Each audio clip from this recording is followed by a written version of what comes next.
Hey everybody, it's Bust with Battles with Bust number 249, and today we're going to be doing battle in the Mastering Runeterra 1K Open Tournament.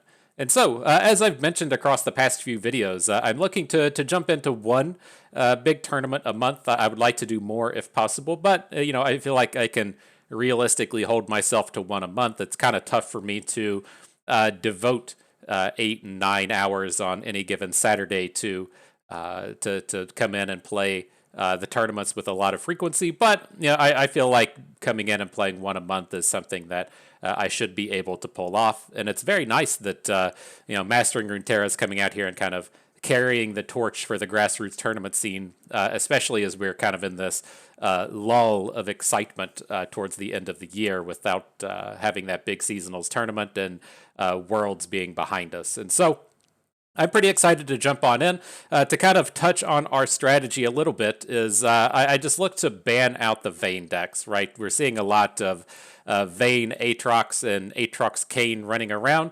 I'm kind of hoping that the amount of Aatrox we see just gets merged in with Vayne, and we get to ban both of them at the same time. I really like playing mid-rangey style decks like Scouts, and Scouts tends to get really smoked by these decks that have a lot of big board presence, right? With Scouts, you're looking to, at worst, trade, at best, get free takedowns on the opposing units with the likes of your Scouts and Misfortunes. And as you play against decks like the various Vayne decks, their dudes are just too big. You can never really get that big board that you're looking to build up because you can't win any combats, and then you just get snowballed on from there, as their cards tend to be a little bit more expensive and a little bit stronger than yours. And so those are the kind of decks we're looking to take out from our opponent. Things like Vayne, things like Daybreak, just the big unit-focused, stat-heavy style decks. And so, with that in mind, the three decks that we'll be bringing today, we have focused on all of these over the past week on the channel. If you're wanting to scroll back through the timeline just a little bit, we featured all of these decks. And so, I am bringing two champion strength decks today. The first one is the Jinx version. This is what I consider to be the most all-in of the champion strength decks. You have the elusives to get that 2-unit combo kill, and then you have the various units like Forge Chief and Acorn to help develop your mana while still allowing you to put units onto the board. And so I've been quite happy with this deck. The kind of oddities and oddballs that you will find in here is we're playing 2 copies of Caustic Rift. This is a fantastic board control element as we play against mirror matches, which are looking to flood the board with small units, and then also has some kind of backup usefulness against the likes of things like Jinx Draven and Pirates and Red Gwen. And so I've been quite happy with the usage of the Caustic Rift. And then otherwise, the champion package is the only place where things otherwise look kind of odd and different. We're playing 1 copy of Teemo, 1 copy of Lucian. Lucian is into the package of what happens if we don't draw the champion strength, right? How do we win these games if champion strength doesn't come down, or if opponent is able to answer it quite well? Our answer to that question with this deck is Jinx, Lucian, and the Inspired Light. And so I like that extra little bit of raw power that you get out of playing Lucian, and the protection that you get with the option of the rally attacks. With that in mind, as we look towards the other odd things here is just the Petrosite Broadwings. You don't always see these, but I do like having a bit of the board control that these give. They don't play in well to the global theme of let's get these elusives down and then hit with them in a champion strength, but that doesn't play out in 100% of your games, and having just a little bit of interactivity is something that I like to bring forth.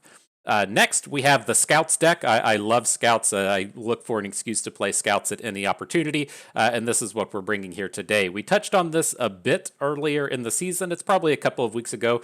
We played this on our channel before the Champion Strength nerf. And I really just love a lot of the things that Scouts brings to the table in terms of champion strength. With champion strength, you're looking to get those really wide boards. We always say that it's better to cast champion strength onto 6 units than it is onto 2.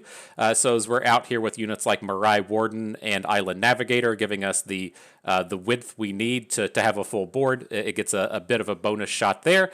And then one of the kind of unsung usages of this is when you get to play it with scouts and on your opponent's turn. And so the vast majority of the time, you're out here trying to play the champion strength on your own turn, so you get the double attack with all of your units, so it grants all of your units scout, and then you get the rally. But if we have 3 or 4 scout units already on the board, that gives us a pretty compelling reason to play the champion strength on our opponent's turn. And so I really love a lot of those synergies that we've kind of picked up with playing scouts in the champion strength. And so, if you are familiar with this deck from our video a little bit ago, we were playing Heavy Metal in that version. I don't think Heavy Metal is a card that we really need to be playing right now, as people are no longer really experimenting with the various iterations of the equipment decks.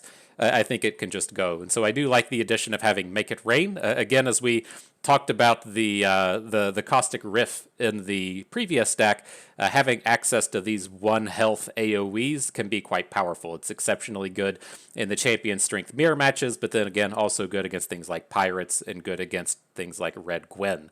And so very happy to have those back into the fold. And speaking of Red Gwen, that is going to be our last deck. We played this in our previous video. This is what we made that final Masters roll with. We achieved Masters with the Red Gwen. Nothing too off the wall or crazy in this one. The things that I will call out are I like playing 2 copies of the Harrowing. I'm a big fan of these Oops I Win style of cards, and the Harrowing is one of the big ones. Champion Strength gets all of the attention in the current day, but the Harrowing still does much of the same thing as we get to kind of a late game grind. I love having access to these Oops I Win cards. We are playing a couple of copies of Rune Squire. I've been quite happy with having access to the challengers in this deck as we get Harrowed 2 and 3. Attacking with a 5-power challenger can be quite strong. And then the Reforges are nothing to scoff at, whether or not it is giving Rune Squire quick attack so he can just get in a second attack, giving Gwen a +2 attack, or giving an Eternal Dancers +2 attack to try to maximize their various abilities, or even doing something like putting Overwhelm on the unit that you intend to give the Hallowed bonus to. You get lots of just really useful situations out of every Reforge in pretty much every game that it turns up. Some of the last oddball cards in here, we're just playing 1 copy of Opulent Foyer. It does kind of clog the board on occasion, but I do like the kind of grind them out aspects you get from the single copy here and generating the Ghastly Band over and over again, along with the single copy of Hapless Aristocrat as we look to kind of take that Vayne deck away from our opponent. The Hapless Aristocrat's not particularly good in the mid-rangey matches, but it is quite strong in the very aggressive matches, right? You're quite happy to have a Hapless Aristocrat against something like Pirates, and then it gives us a bit of survivability against the opposing decks to where they have a lot of removal spells. And so the Singleton Hapless Aristocrat out here bringing the thunder for sure.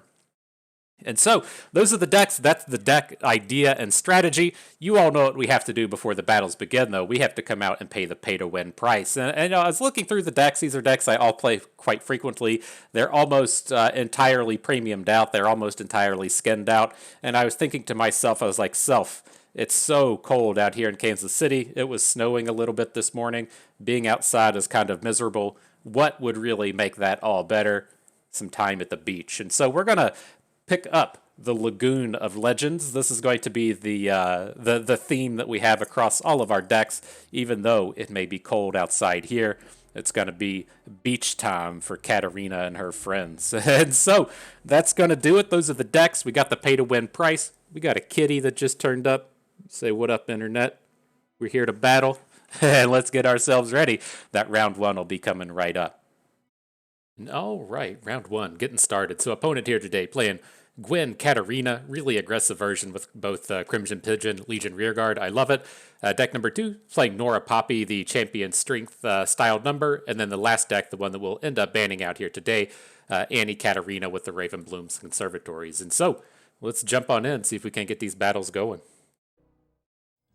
All right, ready for battle. We got our Die Hard themed lineup here today. I hope you're ready in terms of the Die Hardness. I watched it last night, got up and ready for the holiday season.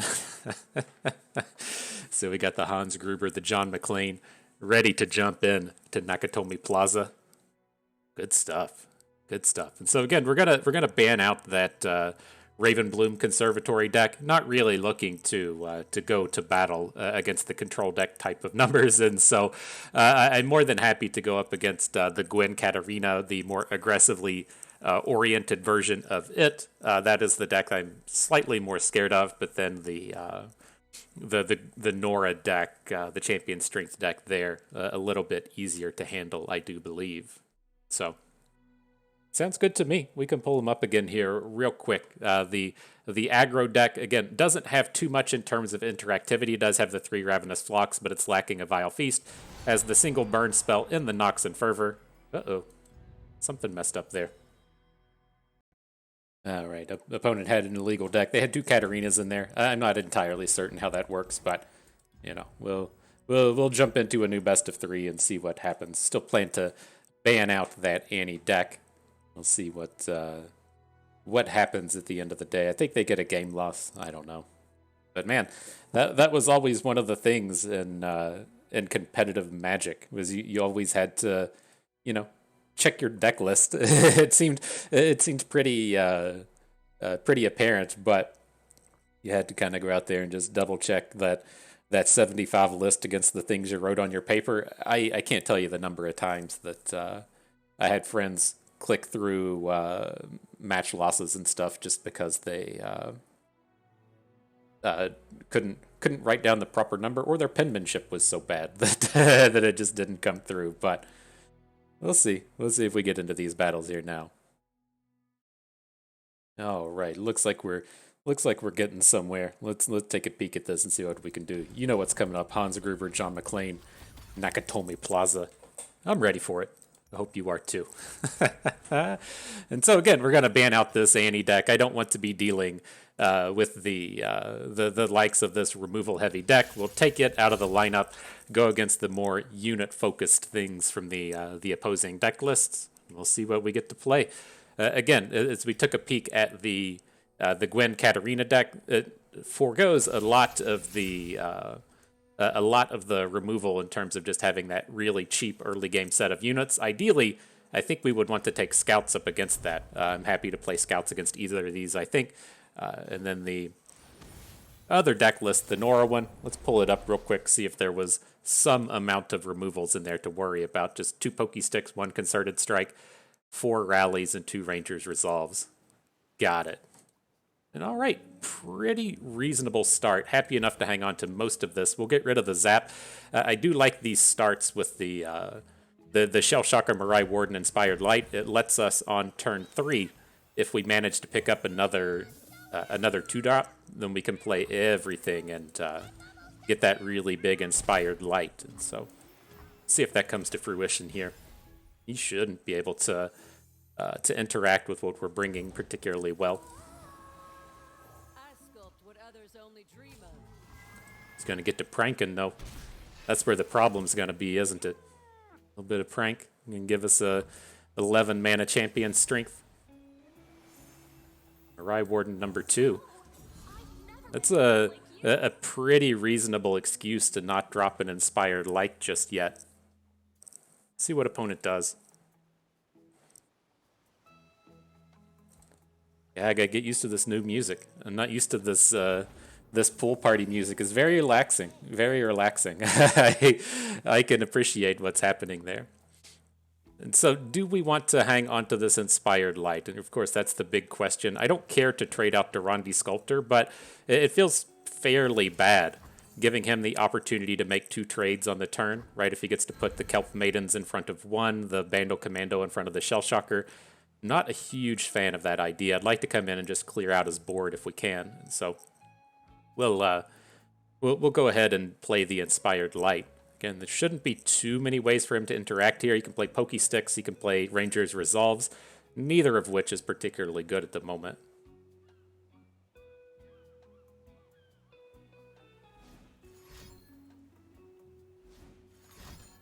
Inspired Light of his own. Okay.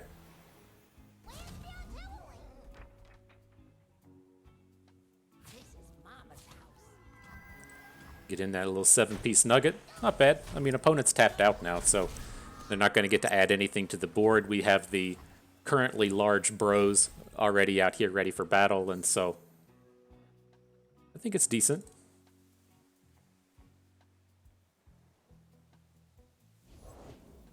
The thing we're going to see with ourselves now is if we want to play this Mirai Warden, if we take the 3 bank, we can just roll into turn 6 and drop the Champion Strength instead of playing Genevieve. And I think I'm pretty on board with that. And so we can get Quinn in. We don't have to get too risky with this turn. And then as we were talking about in the kind of lead up to the games, we can look to get some extra value out of this Champion Strength on the upcoming turn, given that we have a scout unit on the board.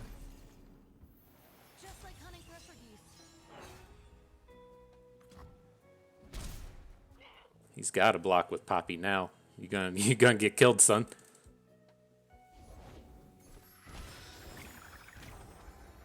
Okay, so do we still want to send the Mirai Warden into this? We're lethal if we don't.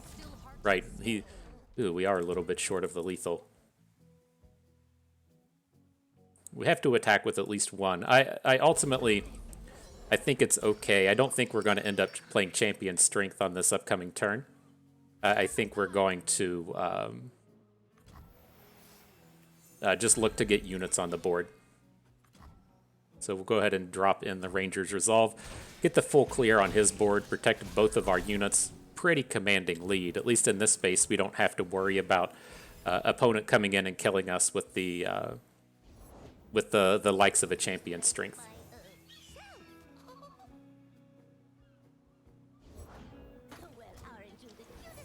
But ours is nice and lined up for this upcoming turn.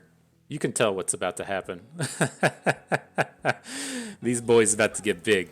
About to get big. There are no Bandle signposts in the opposing list, so they shouldn't be able to interact with the nonsense we're about to put forward.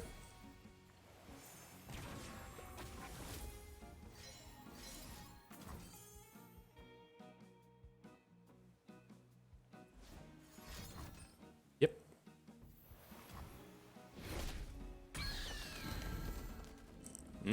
Look at all them stats. Always feels so good. Feels good.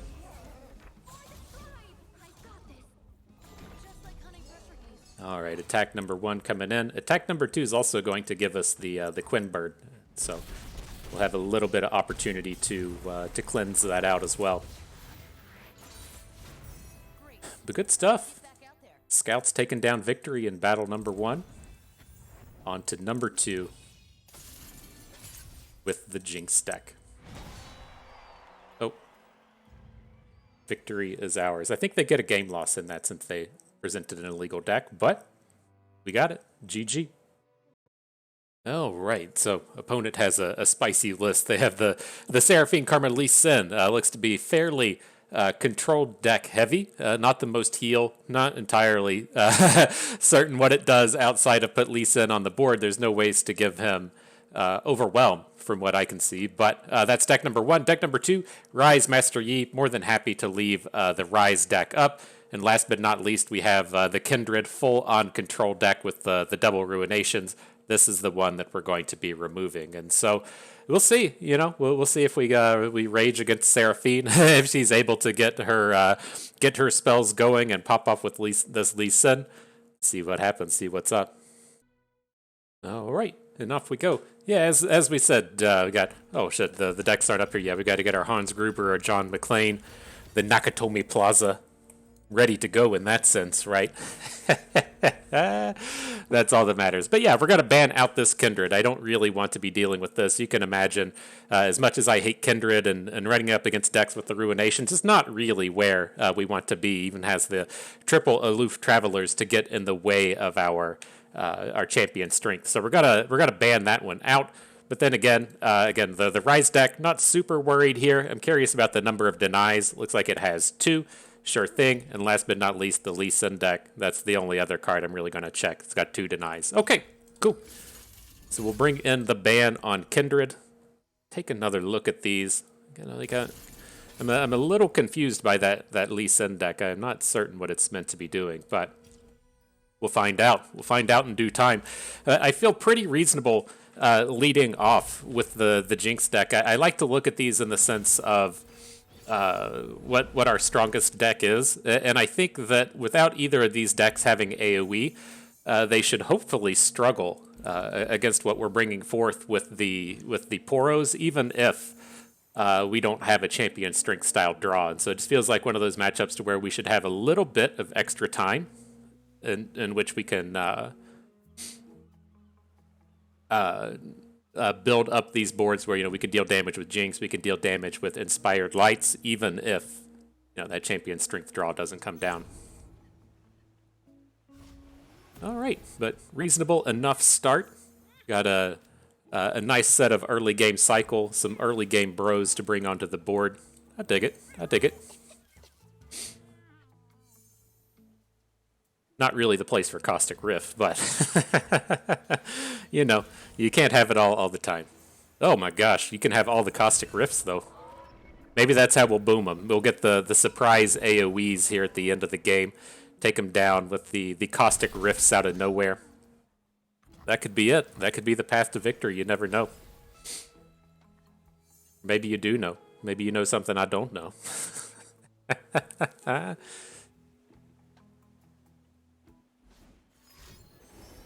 All right, bringing out the Rise spells already.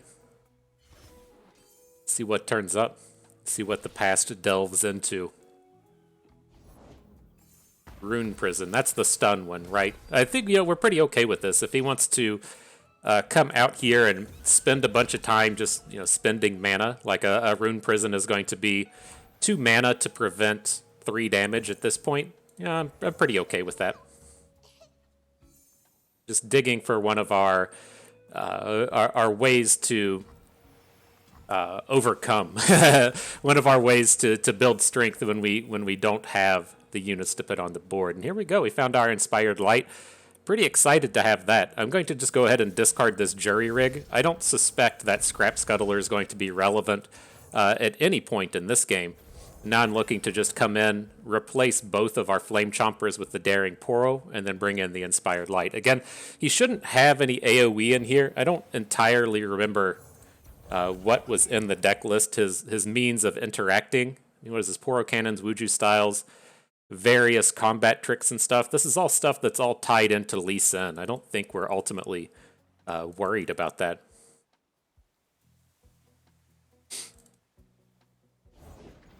Rise is on the board. I mean, it is, I guess, relevant in terms of our Caustic Rifts now being able to be used with the Broadwing and take down a Rise. It's a thing, I don't know what else to put forth in that sense. There you go. There you go. That's get him down to 2. You can rip him out, right? Fucking drum solo. All right. Opponent disagrees with that sentiment, but it's close.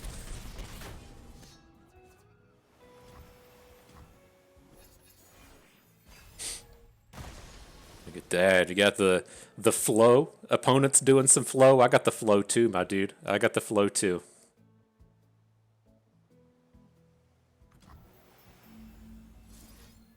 Not getting out of the turn that easy.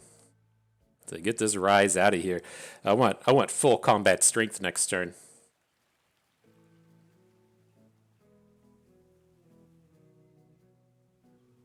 Put them horns in the air. Got him. All right, let's boom.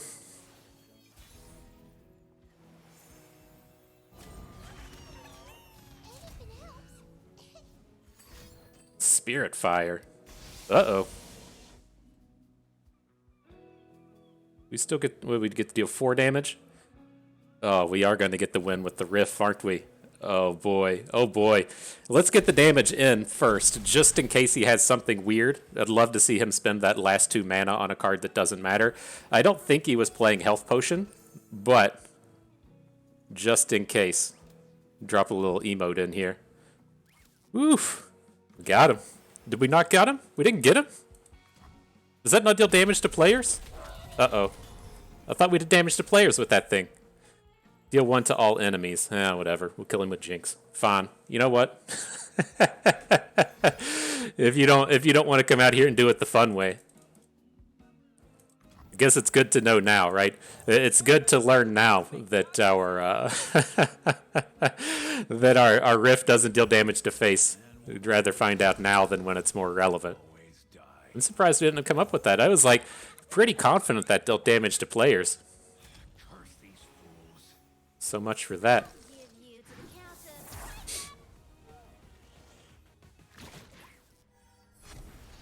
Alright, well, opponent's dropping GG emotes. He's only got 3 mana here. He can't deny the Death Rocket. Don't remember, again, if he has a way to heal through this. We could look, I guess. You know?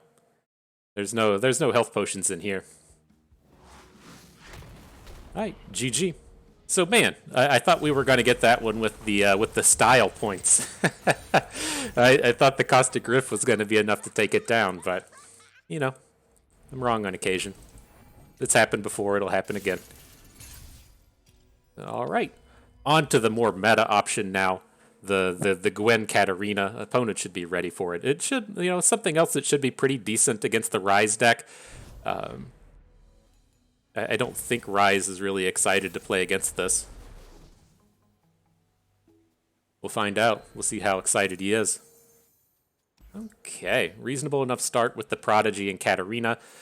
This is a deck that should struggle in the face of Katarina. Like, it wasn't playing a bunch of like concussive palms, right? It doesn't have Will of Ionias. It doesn't have ways to stop the Katarina from striking, and so. You know, once she's on board once, she's out here really bringing it.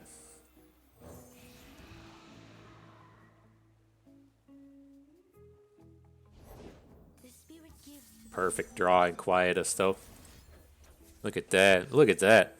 Now we get to bring in all the damages. Okay. That's a pretty good one. I'll give you that. That was a good one. So now do we want to go ahead and put the damage onto this thing? We could potentially take it down on a future turn with Katarina. It might be worthwhile. It does start to get problematic. Okay, I'll bring it.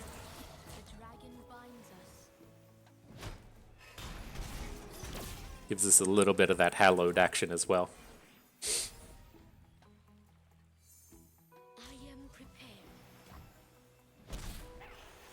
Alright, well, he's made his attack, so we know our Katarina should be safe at this point, right? He was playing cards like not concussive palm, playing cards like not twin disciplines.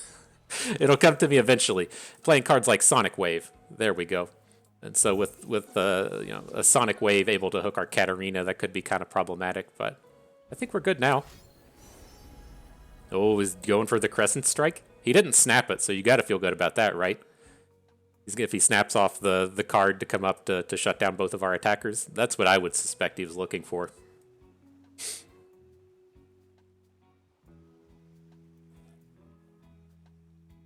A little scary, though. I mean, I could definitely see an argument for going towards our 2 units, get a bit of potential to, say, Rune Squire down the Eye of the Dragon and then just punch in for a bunch of damage, but the star chart wasn't really on my radar, and now we're looking pretty good.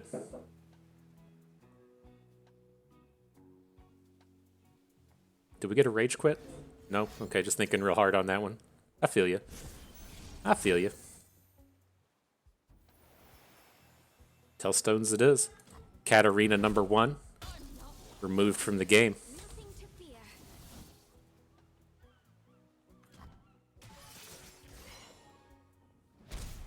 Still in a pretty strong space, though.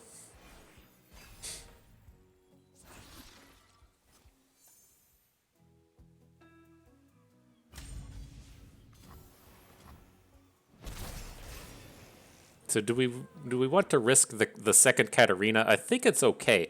Like, even if she gets killed here, like, you know, if he has another means to pick up and draw a removal spell to take her down, we still get to remove the Eye of the Dragon.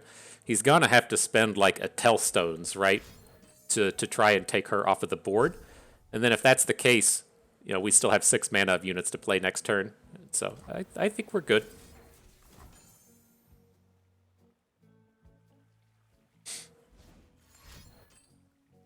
Where did a health potion come from? Did I misread that? No health potion on the list. Interesting.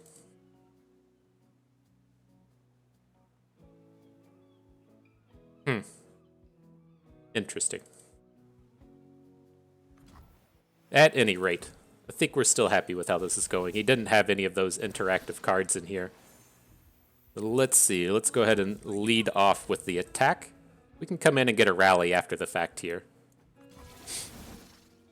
Ready yourself.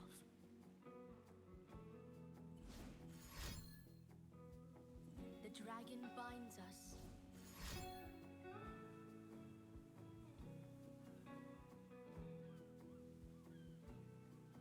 See how that dragon binds us. What is coming at us?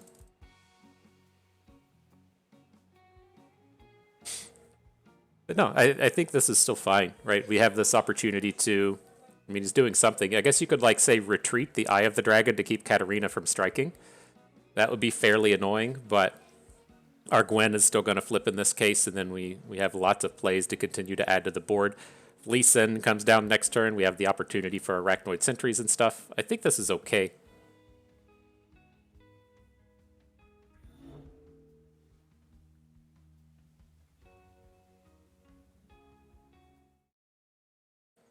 So weird, though.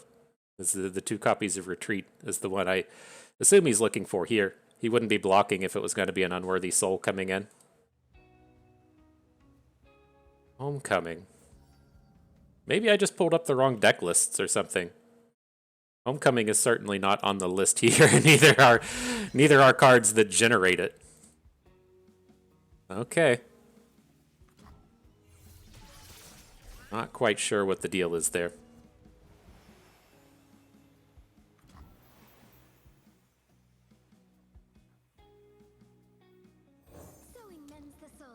Alright, well, let's go ahead and spend our mana and get a bunch of units on the board. See what comes up.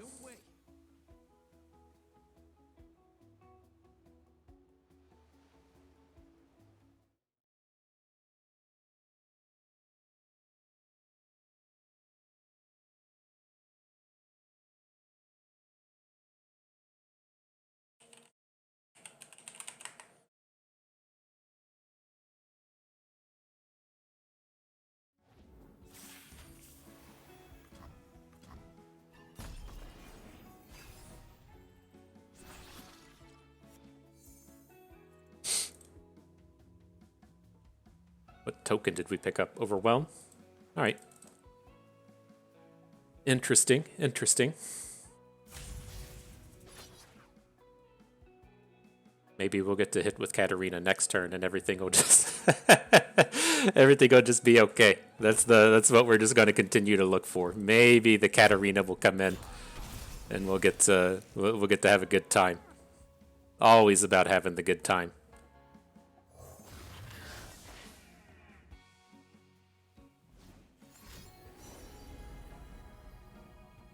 Oh, you know what? This is what the problem is, right? We're looking at the Seraphine deck and not the Rise deck. That's where all these weirdo cards are coming from. Here's the health potions and stuff. All right. That's what my problem has been. I'm sure one of you astute followers at home came up with that a little bit more quickly than I was able to. I was like, something is just completely not right here. Something is going completely wrong. Okay, well... We're going to be ready when the Seraphine deck comes up. We know all about it at this point.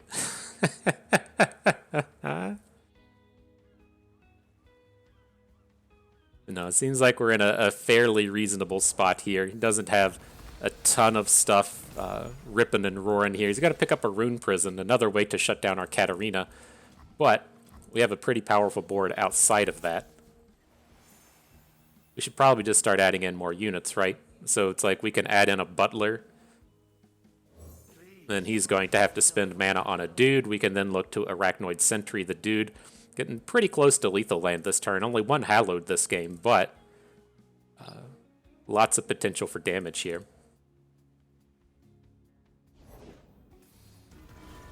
Not what I was expecting.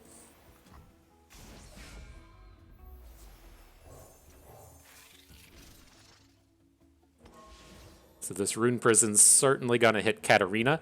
It's only going to leave him with 3 mana after the fact, so you know, pretty high percentage chance that we do get to boom in for like 15 or so here.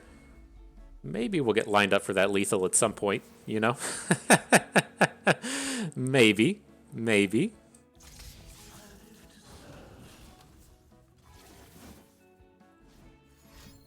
$17 coming at him. Rune Prison onto Katarina, most assuredly. Into 3 Sisters. Is Rune Prison free?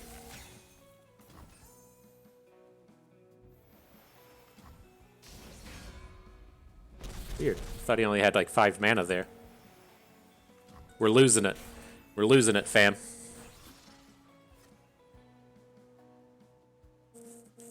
Still, not a horrible place to be in here, though. This is one of the big combos you can kind of pull off with this deck if we're able to throw units away like the Fallen Reckoner. It's not going to be able to die here. The combat is a little bit too weak for us, but having access to the Hallowed Dancers, bringing back Fallen Reckoners is quite good. You get to give it all of the bonus strength with the Hallowed attack and then give it Overwhelm with the Blade Fragment. I'm a fan. I recommend it. You kind of run into this spot to where the big boy doesn't get to strike because of his lack of Hallowed. But I believe in you here, yo.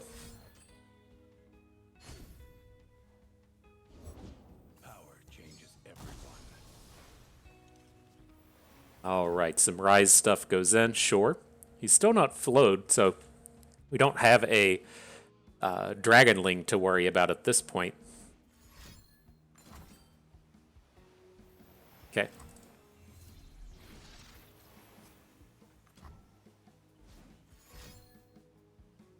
She's been returned.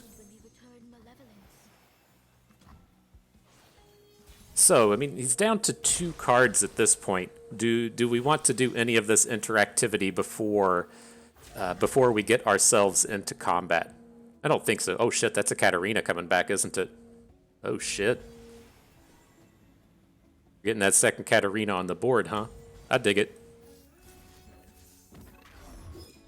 So let's attack with everybody that isn't the Arachnoid Sentry. This should still give us, or make his blocks with the Dragonling pretty bad, right? We do have a way to take down the Dragonling with the Blade Dance in our hand, but making his attacks way out here to the right should be enough. I mean, this has to be really close to just finishing, right? These aren't harsh winds that are in the middle. Has to be some kind of nasty Ionia card.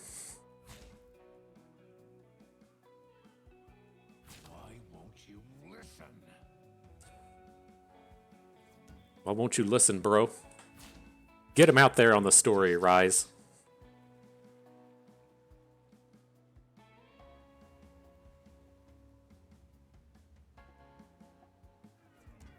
Your lesson begins.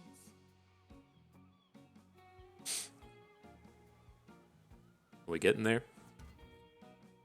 Thinking long and hard on it. Ready yourself.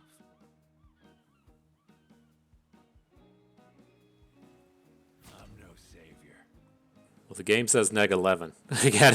we gotta see what these spells are in the middle. I'm curious if it's a stun for each of the Katarinas. We can beat that, right? We're strong against the stuns. So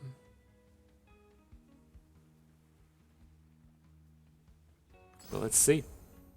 Unworthy Soul onto both of them. Wow. You've been struggling today, Katarina. And so that does give us a space to where we have access to 2 more Blade's Edges. And so, how much does this get us? This is only going to take him to 3 if we take down the Dragonling. That's still a pretty healthy chunk of damage, and then we can look to replay Katarina's. Right, we can add the new Katarina to kill Rise, then he's only got 1 card in hand. Seems reasonable.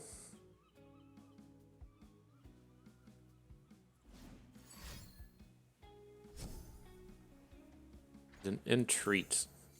Rise draws 3 cards on his flip side. It's pretty good. It's pretty good. I'll give you that.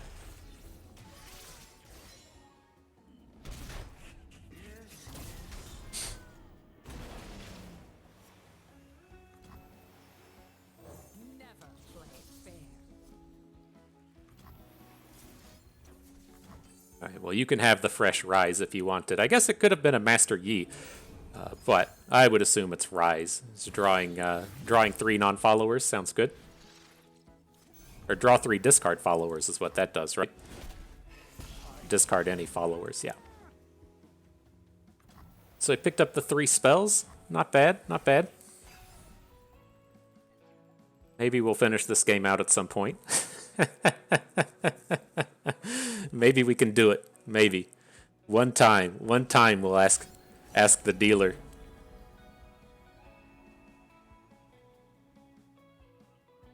So the thing I'm kind of looking forward to here is that we should be able to add a second Eternal Dancers. And then with the Eternal Dancers, I think they're still bringing back Katarinas, right? I don't think I'm wrong in that. And so if we're bringing back multiple Katarinas, we should like finally get that opportunity to come in and get a rally. You know, we've been trying our hardest to pull that off, and maybe this will finally be the turn. All right, opponents bring in the GGs. I'll drop in the world's good game, you know. See what comes of it. So this is a Katarina and then an Overwhelm Bro. Sounds good to me. All right, here they come.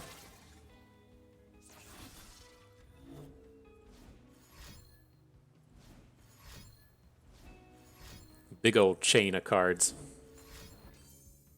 I think it's good when the deep meditation's at the end, right? Maybe. I thought this game was over half a dozen times, and so let's see where we're actually at.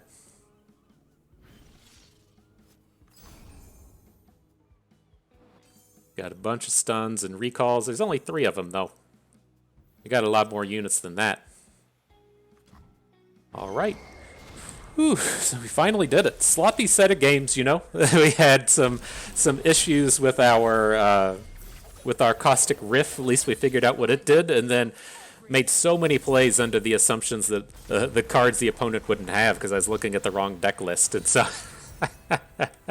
we might have played some of that a little bit differently had we realized they had access to health potions and some of those burst spells. Looking at the wrong deck list, a little bit of an oopsies, but managed victory at the end. GG, my friend. All right, next round, up against the old Vayne Quinn Aatrox. This is going to be our ban. Talked about this at the start. Don't want anything to do with this, and glad to see Aatrox paired in with Vayne. Good stuff there. Out in the middle, we have Ezreal Seraphine. Can't do anything against it, but it should be a reasonable matchup for all of our decks.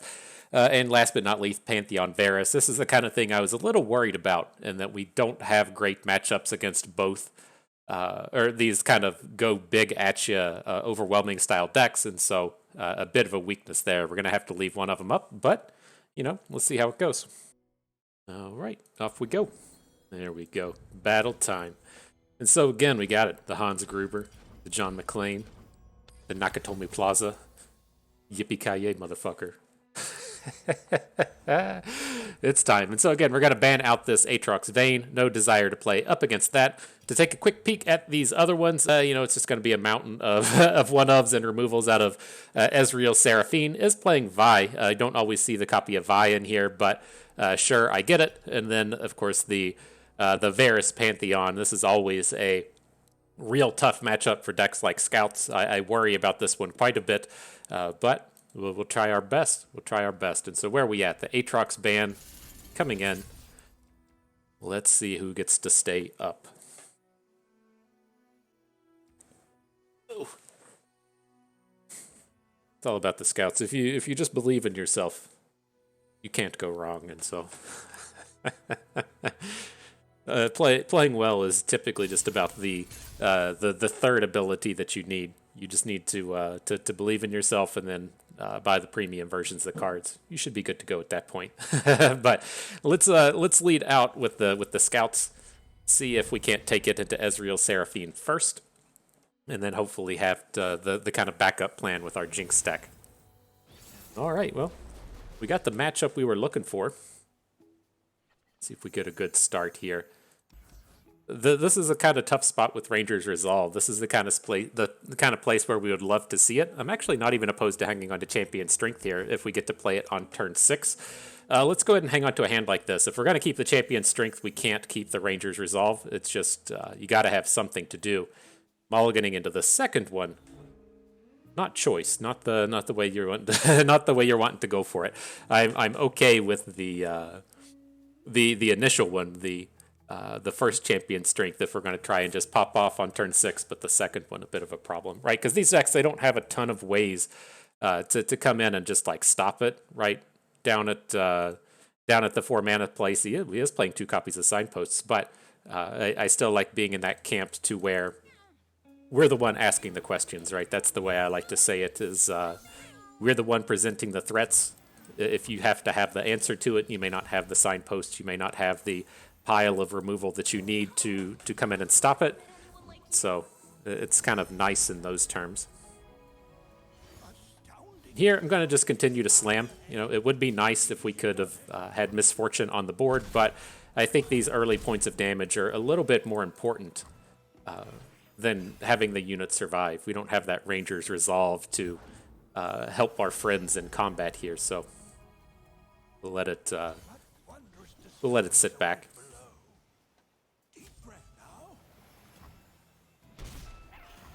All right, take that Conchologist damage. Let's get into combat. I was gonna say I do want to play Zap. Getting Zap on board gives us that opportunity to draw Ranger's Resolve and be a little bit safer in these combats, but picking up the scout units is a little too good. RIP Misfortune, but I like it. I dig it.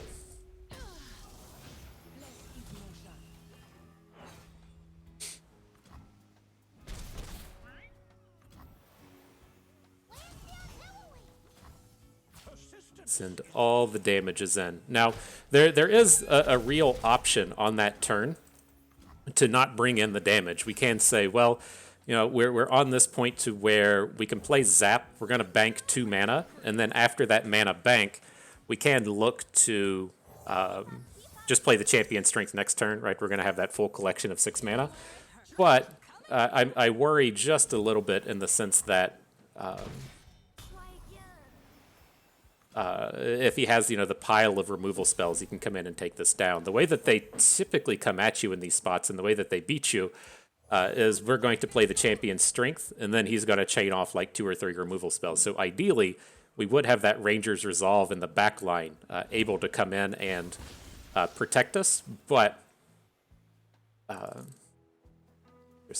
interesting. Can we just lethal here? I think we have to be just a little bit short, but we are in a spot to where we can probably just get him with the Make It Rains, right? We're looking at this attack. We survive, then we get to rehook Vi. We get in for 3, 4, 5, 6, 7. That leaves us 1 short, but I think this is just too good to pass up.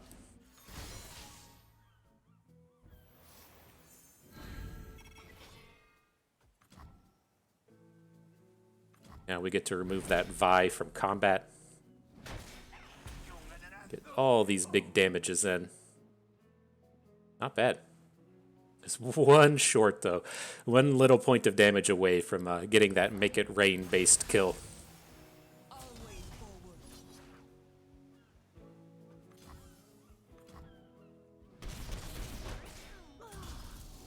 All right. Opponent does get to untap with the back alley bar on board, though. Something to always be worried about, a little scared of, you know. Not the greatest collection of bros we've got we've got lined up in our hand here.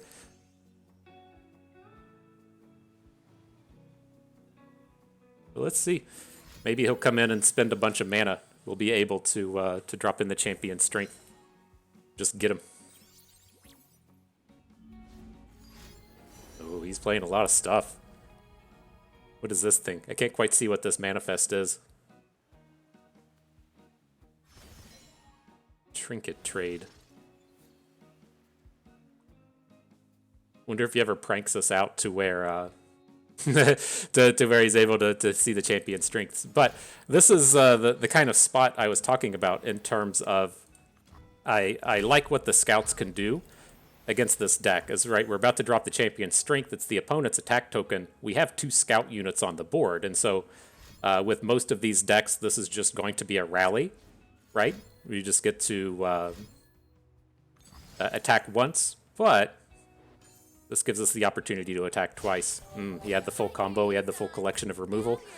That's tough. That's tough. That's why I like having access to that Ranger's Resolve as opponent. This is the only way the opponent really has to answer our champion strength. Now we're just in such a bad spot. Brutal. But we didn't have to play it on the previous turn. That felt pretty decent. Oh my gosh, the Ranger's Resolve. It felt pretty decent coming in to take down the Genevieve like that, but...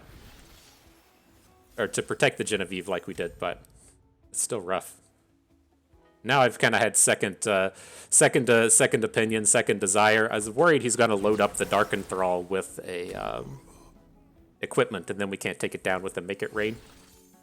Be a bit problematic.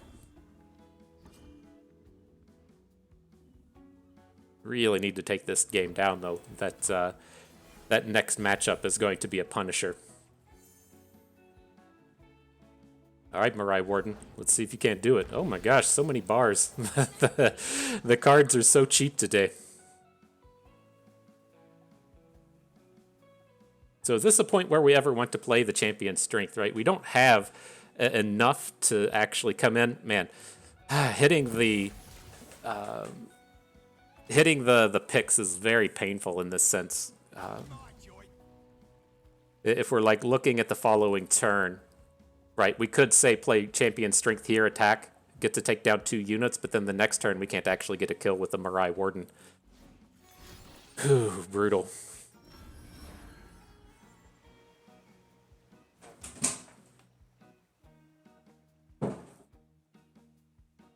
Oh, he's coming in hard.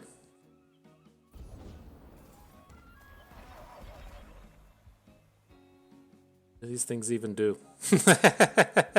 It's a valid question, right? Seeing the Petrostite Stag come in. I take all damage for my supported allies this round.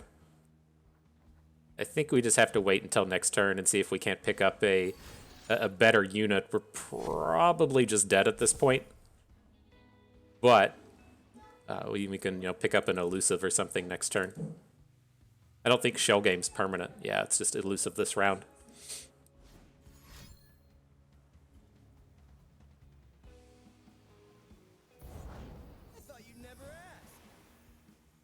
Six, 7, 8, 9, 10, 11.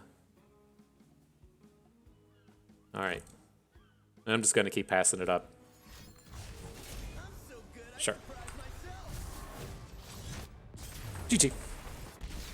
And so that's tough, right? The way that those champion strength turns typically come together against this deck. If you have the Ranger's Resolve for the big counter spell, it's strong, but that was going to be an additional 2 turns down the road, and so it's a little bit challenging in that sense. Here, I'm going to go ahead and switch it up. The matchup with the Jinx deck is a little bit better than it is with the Scouts deck, and so let's at least try and pull down that victory and see if we can't take it to a game 3. Much better to have a 2-1 match instead of a 2-0 match. Right. Well, got a reasonable collection of early game bros here. Jinx definitely wanted to party.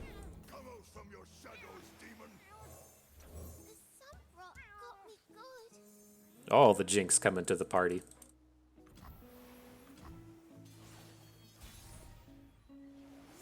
So what do we got? Teemo and Acorn are going to have to be our plays of the day.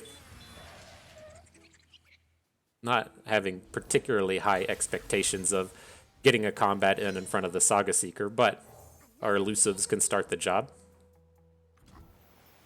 Do we ever want to just send in this 2 damage? Probably not.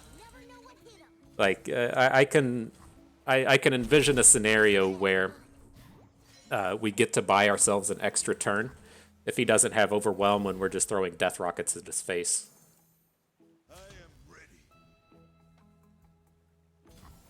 So we'll take the 3 hit. I think I'm okay with that.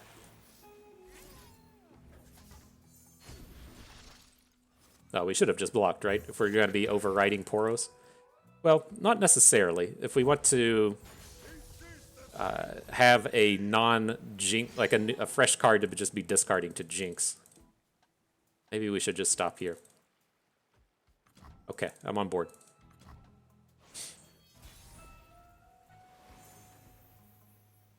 This is a equipped unit. A little bit scary in the sense that if we want to drop our Jinx,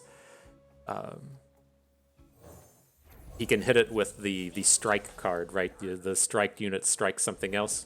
The strike unit strikes. The equipped unit strikes something else, but we'll see. Ooh, he misses on his thing. So we should be safe to attack with Jinx here, right? If he's got the 4 mana, if he's got the double flash freeze, Jinx would end up trading with the Forsaken Bakai, but now we can hook the Saga Seeker out of combat. I don't wanna.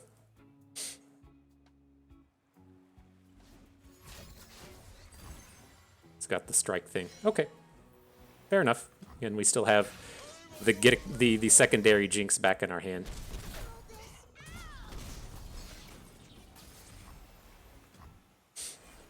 Hopefully that's enough, yo. Riff, not so good here.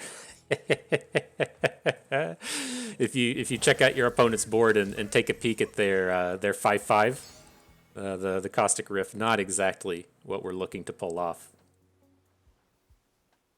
But we can flip our Jinx this turn. We'll play Jinx next. Follow. Oh shit, no, we're 1 short. Oops.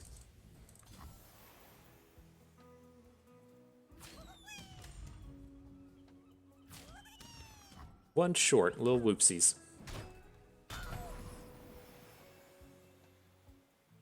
Alright, that's too much. We gotta stop and do some of those mathematics. Make sure we can pull this off right.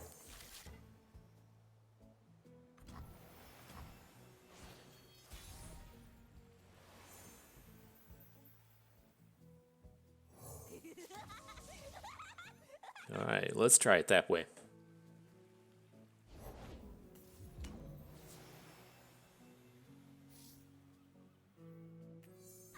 So I'm not like super interested in getting involved in combat with this Pantheon, but we do have the opportunity to pop the barrier before we get into combat here. And so there's a decent shot that this is okay. It's probably too scary just to attack with our Jinx. We'll see if he spends any more mana this turn, because we are pretty safe in terms of just not dying in this combat, but okay.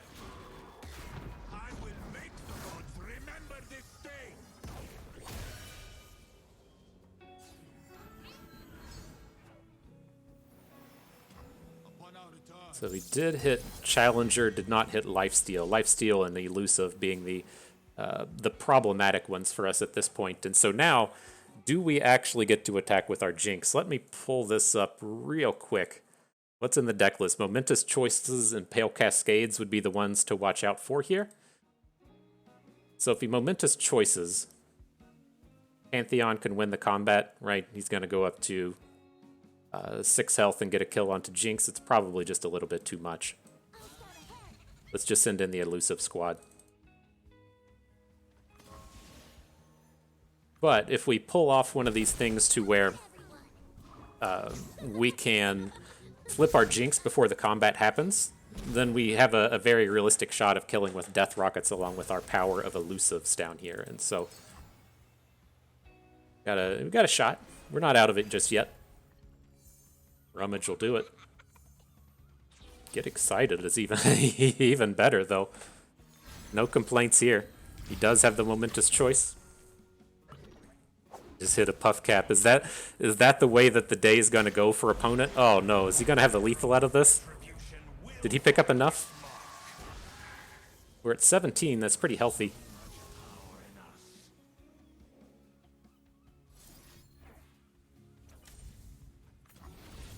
Alright, squad, squeeze them cheeks. He's got to win on the attack right now. We've got 4, 5, 6. We got 8 health we can throw in front of this stuff, right? Well, I guess 1 less if he's taking the hook with Pantheon. I don't think he has a way to stop this. We can play guiding touches. Worth noting, we're probably not in a spot to where we can really worry about a guiding touch. We just have to accept that it's going to kill us.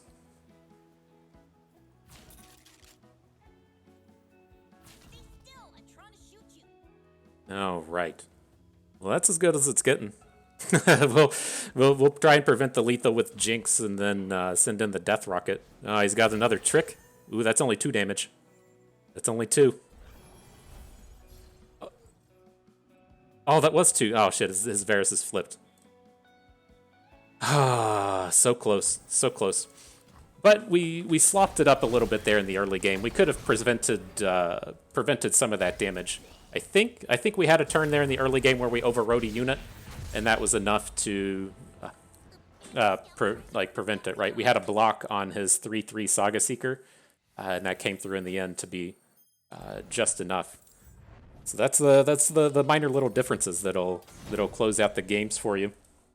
Again, I was not going to be particularly happy about taking scouts into that matchup, but that was a little bit painful there. And so, too bad. You know, I think the real bummer in that match was losing the Seraphine matchup. It always sucks to be on the evens. Like, I feel like it's okay on the evens to hang on to that champion strength because you can cast it on turn 6, but to immediately redraw into another one was a bit of a bummer. I mean, we had the perfect draw to go with it. We we immediately snatched a 2-drop and a 3-drop right off the top, but that was a bit painful to have it fall that way. But nonetheless, good set of matches. Congratulations, opponent. Best of luck in the next round. Let's head on into round 4. All right, so round 4 is upon us. You can see the Vayne Aatrox here. That's going to be the quick and easy ban. We're going to be up against Ezreal Seraphine again. No big surprise. We saw that in the previous match. But in place of the Varus deck, this time we have Jinx Draven. So I feel a little bit better about that. Our lineup holds up against this a little bit better. So let's find our opponent and jump on in. And all right, off we go. Hans Gruber, John McClane, Nakatomi Plaza. We should have put old Gennaro on here. I forget what her first name is. Mrs. Gennaro. The Mrs. to John McClane. I don't quite remember, but nonetheless, we'll ban out this Aatrox Vayne. Again, the similar to the last lineup, we have this Ezreal deck. I think it was the exact same lineup, or the exact same list. It looks like one of everything except there's 3 Pokey Sticks, 2 Puzzling Signposts, in addition to the standard 3 back alley bars. Nothing surprising there. And then the Jinx Draven deck, nothing too crazy here either. And so I think we're good. I'm ready. I hope you're ready. Let's get into battle. I wonder if the old Hexagon Bear has recently watched Die Hard. One of the things I dug from it, there's a great series on Netflix. It's a How They Were Made, or Movies That Made Us, something along those lines, and they call out some of the interesting things from the Die Hard movie. And it doesn't spoil too much from the plot, but the way that the terrorists arrive at the beginning of the movie is in a van, and then you get to the end of the movie, and they have like an ambulance or a mini fire truck or whatever hidden in the back of the van, and that's how they're looking to sneak out of the Nakatomi Plaza and get away from the feds. But if you watch the beginning of the movie, there is not any kind of van in the back of the truck. It is only there at the end. And so, I'm sure they did something magical to get it in there. It's no surprise. That truck certainly belonged and made its way in. But all right, back to the battles though, up against the Jinx Draven, and of course we just need some really good early game stuff here. Nice addition with the Rune Squire to the start. If we manage to come in and find a quick attack, we might get a sneaky good combat here in the near future. But as far as this deck goes, we're just going to do everything we can to not take damage. And so more than happy to come in and trade off right in the beginning with that Jury Rig token. The Prodigy is going to be our choice on this turn. It's tough for opponent to interact with it. If he wants to trade his Arena Battlecaster for our unit, I'm more than happy to allow them to do so. And then we should be up and ready for a double play next turn with the Quietus along with an additional unit. Surprised to see him take the trade, but no complaints. I'm wondering if he's going to have more of a curve-based draw and drop a Draven on this turn, as opposed to something focused a little bit more on board width. Doesn't appear to be the case. What the actual fuck? Oh my gosh. Oh, I'm gonna get so pissed at this cat. I have a collection of Magic cards I'm looking to sell here in the near future.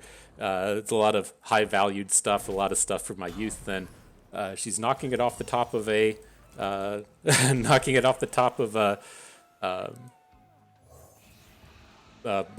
bookcase, and so I appreciate that. Very kind of the cat to to do such things here. All right. Oh boy, we've kind of picked it all up here. We hit the quick attack fragment for our Rune Squire. I was assuming with this turn, it's like opponents had this like really slow space here. I thought we might be able to, just kind of come in and take down something like a Jinx, and that's exactly what we're going to be able to do. So let's do this. Let's drop in the host. We have 2 Hallowed so far onto our Rune Squire, so he should be good for this quick attack challenge directly into Jinx. And then we'll have the Vile Feast next turn to come in and take down the Daring Poro. Good stuff. Quite strong.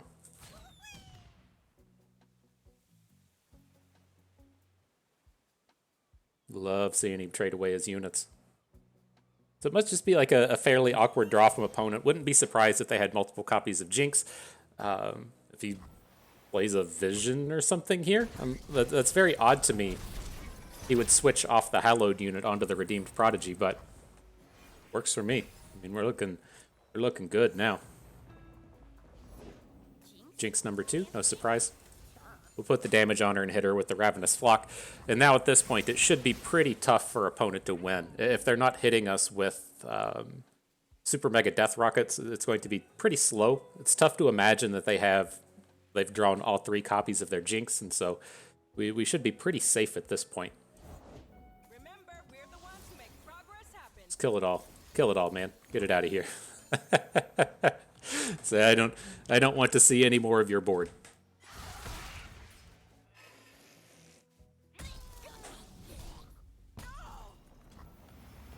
All right, so we're going to be short of lethal, though. We don't have 14 damage. We've got 7 on board, along with 3 Halloweds. That gets us to 10. The Reckoner gets us to exact lethals. I think, he's going to have a unit here, but I want to be punching in the Reckoner. There's not too many punishes for this. I mean, it's not like the guy's playing Whirling Death. And it does force him to play a unit at this point, so it just kind of chips away at what their deck is good at a little bit more. And, oh, man, I forgot that we have the Prodigy generating a unit. So we do have the 5, 7 takes it up to 9.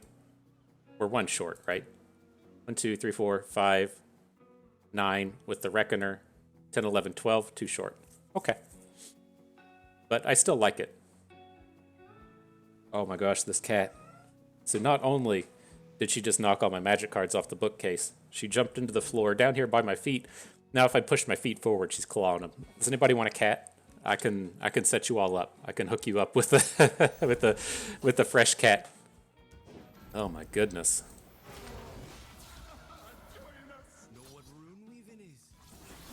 Was lethal. I just can't add good today. I thought we were in that space. I don't know how I'm missing this so hard. It's got 7, 8, 9, 10. All right. I think we're good though. I'm losing it. I don't know why anyone even bothers with these YouTube videos anymore. They say this guy's a dum-dum. He plays poorly and just talks about cats the whole time. What do we want to do with that for? What's the point?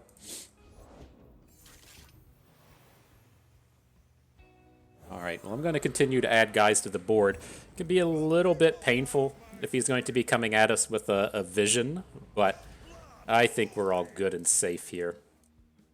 I'm going to look to put a block in front. We are going to have 2 additional units coming in on the next attack. Probably not worth it. We'll just keep the blocker back just in case. Alright, so opponent's only going to have 1 card here. Should be tough for them to... get out of this combat, right? We have the 2 power guys across the board. The Fallen Reckoner with the Overwhelm is enough damage to punch through all of his units. Good stuff. Alright.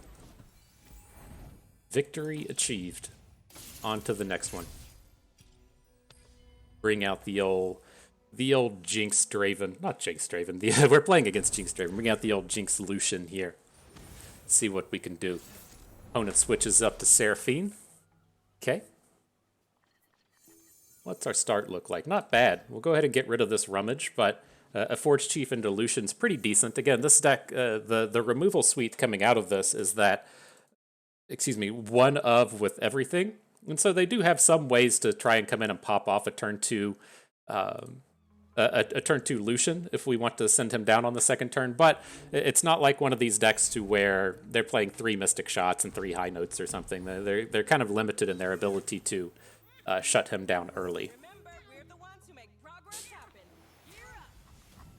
No group shot? Excellent. Love picking up that mana. You can make these really high-powered turn 3s to where we add a 2, and then play the Inspired Light. I think we'll probably be a little bit greedier with the Inspired Light. Wait till we have a few more units on board, but it's an option. It's a place to be, especially now that he's added Seraphine. And we have so many Poros. It's just like the backup plan, right? In case things don't work out with the initial rush, the initial push of cards in. Let's see what he does. If he spends mana on something irrelevant, we have a real opportunity in terms of this this Broadwing. Okay. All right. Let's just switch into the Inspired Light. Maybe having access to 4 2-power elusives next turn will stem the bleeding. There we go. Good. I was gonna say, like, it would be nice if we had some kind of just like free discard card here to let us get on board, and Flame Chompers is exactly what the doctor ordered.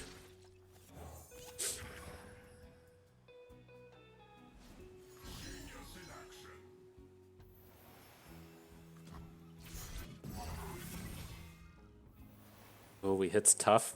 Are we gonna have to change now? Is like, if he didn't hit tough, if he hit any ability, we could just add the Broadwing and then have the Broadwing hook in and take down Victor. But now that he's hit tough, I think we just have to let it stand. Guess we don't have to. I mean, it's like we need to decide right now. I think I'm just going to pass on it. It's like, if he does attack with the Victor, we could see just like blocking with the Forge Chief. It's such a pain. Couldn't pass here. It was too easy for him to just let the turn go. All right.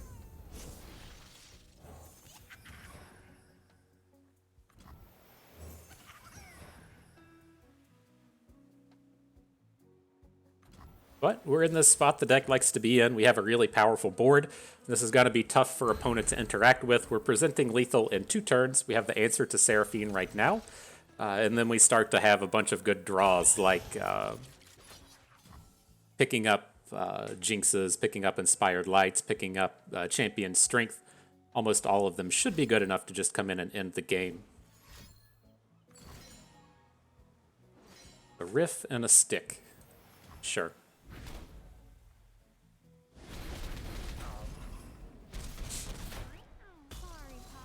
So let's see what we can dodge with the old Victor. We have to worry about him hitting things like lifesteal.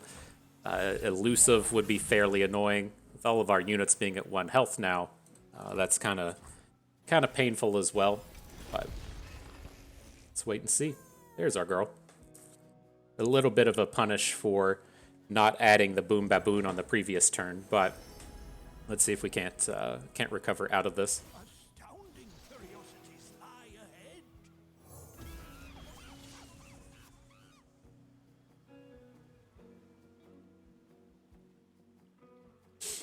A little painful, a little painful.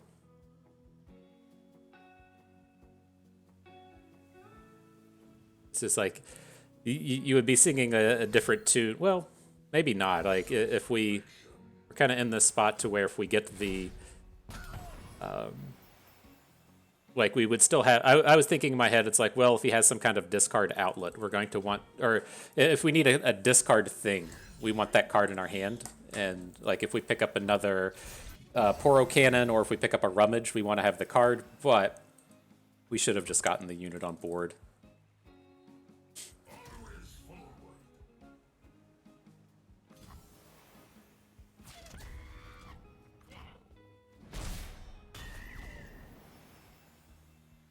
All right, well, let's just go ahead and drop in the Jinx now. He's already played his Thermogenic Beam, and so it should be a little bit tougher to have an answer to her. Let's see. The second Jinx. Well, I'm going to send that. Would we rather send it to Face or to Ezreal? That's where things get tough, right? Ezreal's nowhere near flipping, but he's a good blocker for our Poros. If we want to hook him out of combat... We do still have this Flame Chompers in hand, though. Probably just need to take care of him. Ooh, that's gross. Not confident on that play.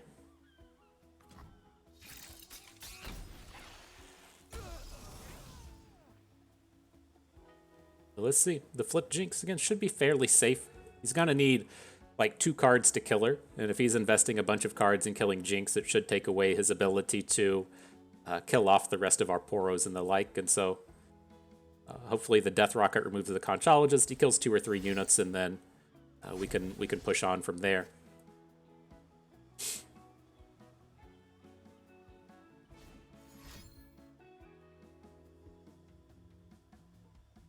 Comes out of the Bandle Tellstones. It's usually an Electro Harpoon, right? Discard a card to deal 2 to something. Then he has a Mystic Shot or something to kill Jinx. That makes sense, but then we're lethal after that, right? He needs like a high note to also deal damage to the Chief. Interesting, a Wallop and a Harpoon. I think we're good. We have 6 damage from our units to the left. We have a hook to take Victor out of combat. Might have done it, fam. This is where he's going to hit lifesteal and then have a group shot in hand. that's the way things go. Looks like a lethal. All right, GG. Mark it a W for bust. So, ooh, that's close. Good set of games. There were some definite decision points in there, but enough to take down the victory. GG, Hexagon Bear. Okay, next round coming upon us. Opponent bringing the Gangplank Sejuani. A little worried about this one, but they're also bringing the Vayne Aatrox deck, which we will be looking to ban. Last but not least, up against Ezreal Seraphine. Maybe we can find ourselves with victory against this one. And so, let's jump back to the game, see if we can't find our opponent. All right, off we go. You all know what's about to happen. Hans Gruber, right in there. John McClane, ready for action. Nakatomi Plaza, coming to the battles. You don't wonder if opponents Watching Die Hard out here? I gotta know. I gotta know. But nonetheless, we're gonna ban the Vayne deck. No problems here. The Gangplank Sejuani deck looks pretty straightforward. I think it's a little easier to see out here on the site. Worth noting that they are playing the Spirits Unleashed. This is pretty common these days, but as we kind of run into problems with, say, like the Varus deck from earlier, the big Overwhelm slamming into our Scouts deck is a bit painful as well. So this one scares me a little bit, but Ezreal Seraphine, I feel like we still have a pretty good shot against. Same kind of deal.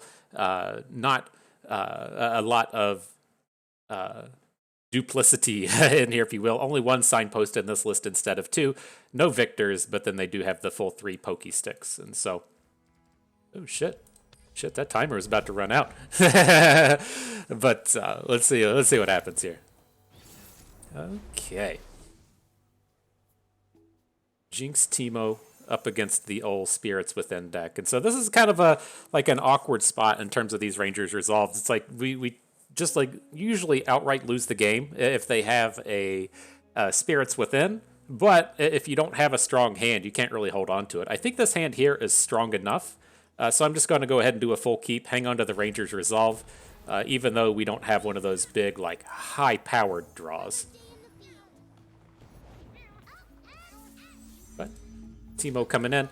The idea with this is we can still Boom Baboon on turn 2. This opposing deck is looking to play quite a bit of those 2-cost 3-power Overwhelm units if we can go ahead and get it in a trade with the Boom Baboon.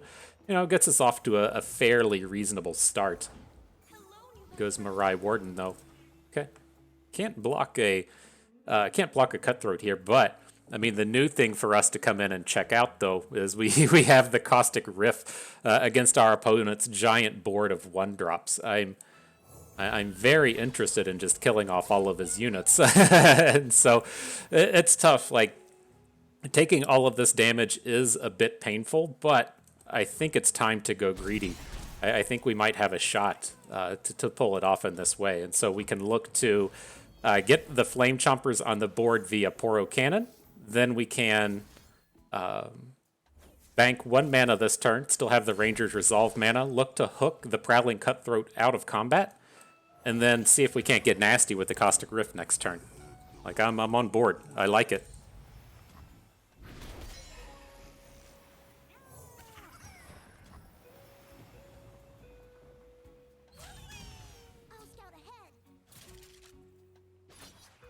Let's get nasty, yo.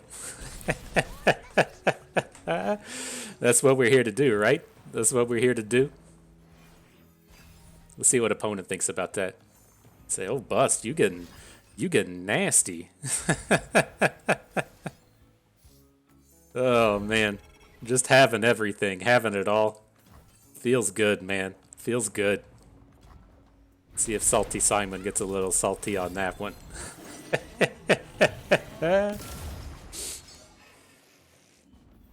He says, uh-oh, that was that was not good. Let's wait on this combat. He has to attack, so let's get in front of the unit with our Boom Baboon. Then we can look to add in the Zaunite Urchin. Do we want to just wait a turn and get some cycle out of this? I think we can. Just play this for a touch of value. Oh, the Inspired Light. I am on board. So we can't have some nasty stuff here. A second Spirits Within. Maybe we should have protected our units a little bit more. But this is still okay, I think. We're going to have some reasonable combat action coming out of this. Coming in for 5 damage this turn.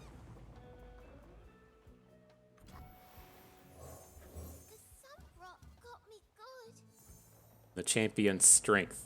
We can manage to make it 2 turns from now. Okay. Well, he's down to 2 cards. We're out of range of a Sejuani, so she can't just outright kill us next turn.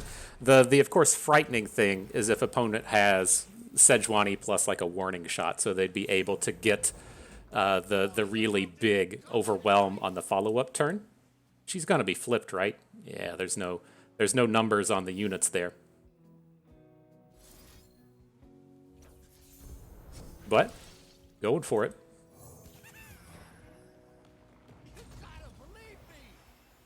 falling to 3. Is that reasonable? Do we ever get killed by this thing? I don't think we should be dying next turn. I'm going to take it. Daring Poro win. And all right. Champion strength time. Just slap it on in. Get everybody ready for combat. Feel good if he just concedes, right? Oof. Oof. That was a painful make it rain. Fight for your lives. All right. Well, we gotta dodge the frostbite cards, right? Oh, we gotta dodge more than that. We're gonna be short on the lethal.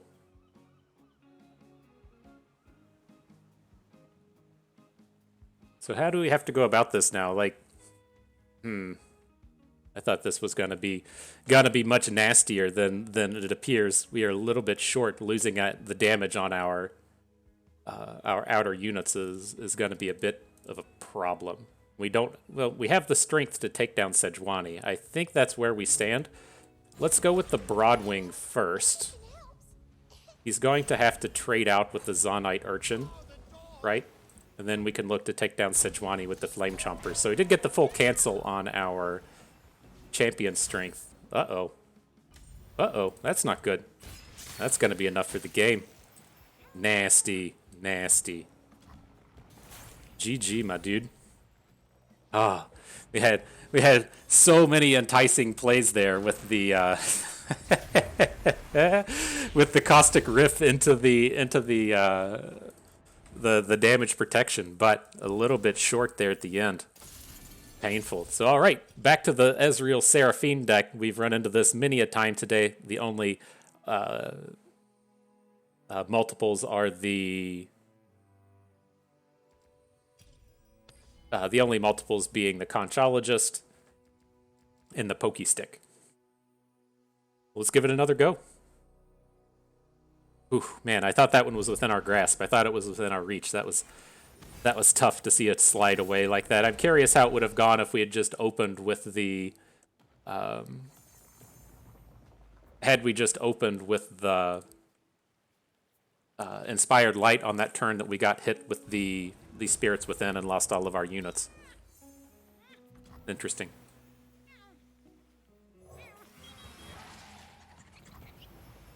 All right, well, let's get you into battle, Acorn. You're deserving of only the finest things. I think this is still a worthy trade to attempt. We don't have too many targets for the opponent to hook out of combat with these Boom Baboons, and so just going ahead and getting it out of the way now hopefully lets us build up a board to where we only need one unit, right? We only need one unit as a means of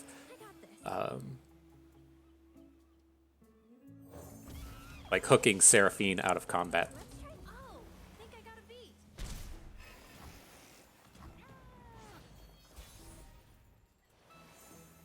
All right, more Jinx. So we're gonna be bringing in the Inspired Light this turn.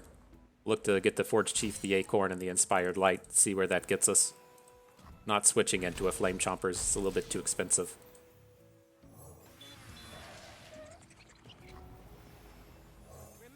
All right, Acorn in, Forge Chief in, Inspired Light in. See if that rain of removal spells starts to come down. Not yet. Well, I'm ready to enter the battle step. Let's send him in. Let's swing. Okay. Keep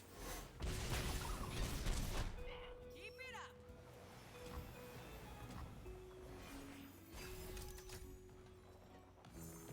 More Flame Chompers. A little awkward. We got a lot of expensive stuff we need to remove out of our hand. I think we're just stuck slamming down the Jinx. Not going to be able to get the Death Rocket down, though. It might be close, right? We do get the Get Excited in hand, but I'm afraid this is the critical turn right here, where we either get to full clear his units and have a good attack, or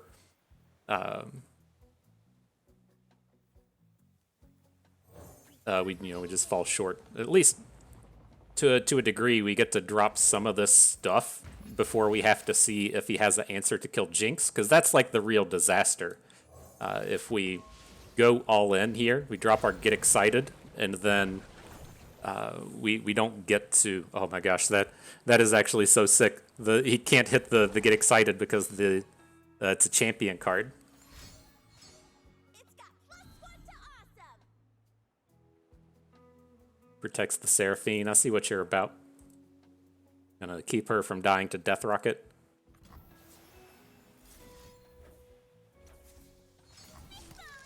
We're doing it. All right, let's give it a shot. We'll have that Death Rocket to take down the Squire. We can hook Seraphine out of combat. Should only need to deal 10 damage, and we're pretty close. I mean, even if he has an answer to Jinx, our highest power unit, we still have 10 power on the board between Teemo and then the 3/3 attack units, so seems like we got a shot, you know.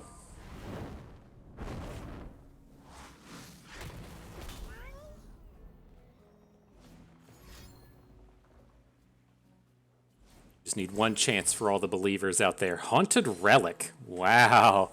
Wow. That was not something within my expectations. Oh, the joy.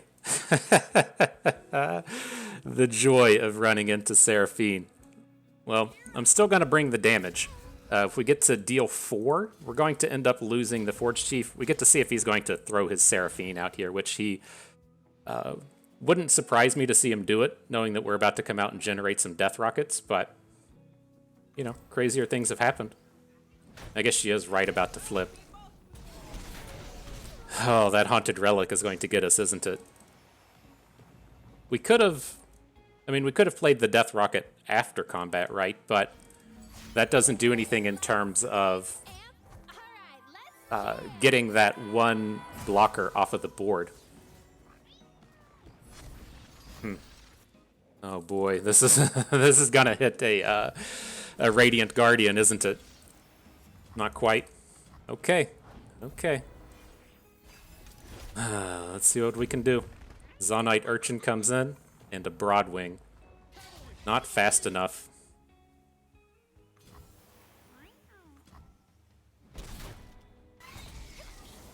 I'm not feeling good about this one anymore. Let's see what we draw. Of course we draw another Jinx.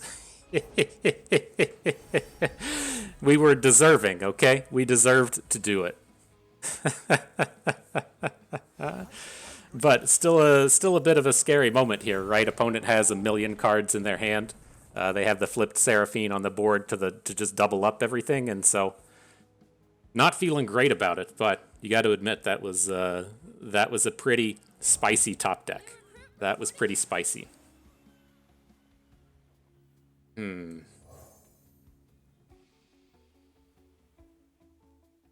Just feels like she's gonna die. Right? I don't think we have a real choice in the matter, though. We can't just pass here. We have to get her down on the board. But at least, hopefully, he has to spend a bunch of cards. One is not really the bunch I was looking for. Not quite a bunch.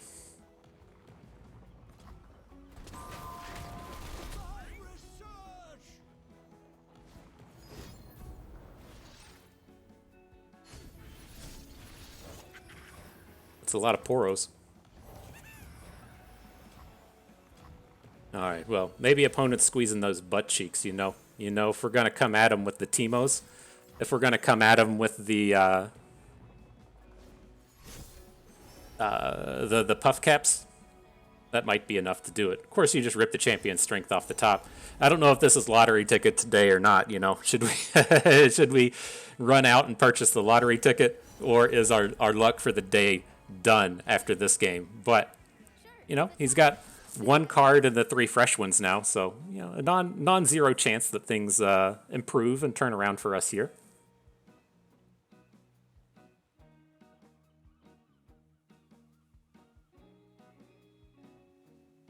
He hasn't started chaining off any removal spells yet. That's at least a decent start.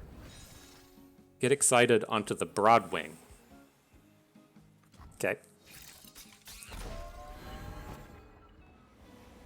And then that's the end of the shenanigans. Not quite the end. This is probably going to be a double stun. To get to play all of this?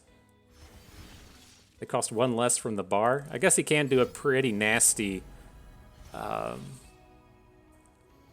lifesteal play. Oh my gosh, this is gross. Alright, well let's wipe out 3 units. He even has the oh my gosh, we're not, even with all of these spectacular top decks, we're not going to be able to pull this off. That is bonkers.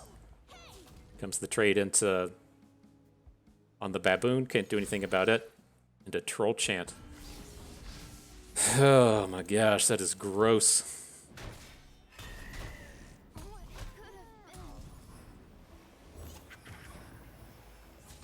Look at that. Look at that. The cavalry's just bigger than the Zonite Urchin now. Oh, that's insane. That's insane. All right. And he has the other weapon in hand. We're going to get popped by the lifesteal and get completely knocked out of this game. Oh, that is so brutal. We had so many obscene top decks in this game, and now to have this come down. All right. Well, I guess we can see if we can draw another champion strength, right? We might have a opportunity for a big OTK. Not gonna give up on it just yet, but whew, I guess they were due, right? Okay. Okay.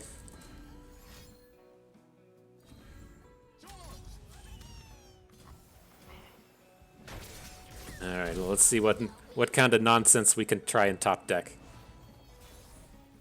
You got to give us something big here, deck. The Broadwing's not going to do it. Acorn, probably not doing it either.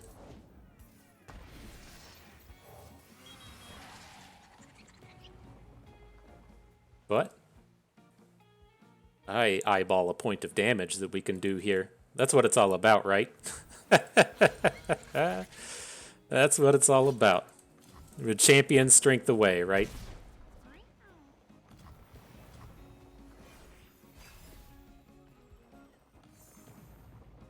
I'm going to hold on to the Forge Chief here. If we pick up a Rummage or something next turn, it gives us another opportunity to pick up a winner.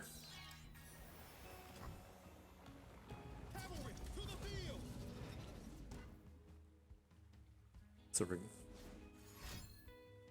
can't wait to see what this one is. Reckoning. Makes sense. Makes sense as something we should be seeing here. All right. And GG. Yeah, it kind of is what it is. That's just, I mean...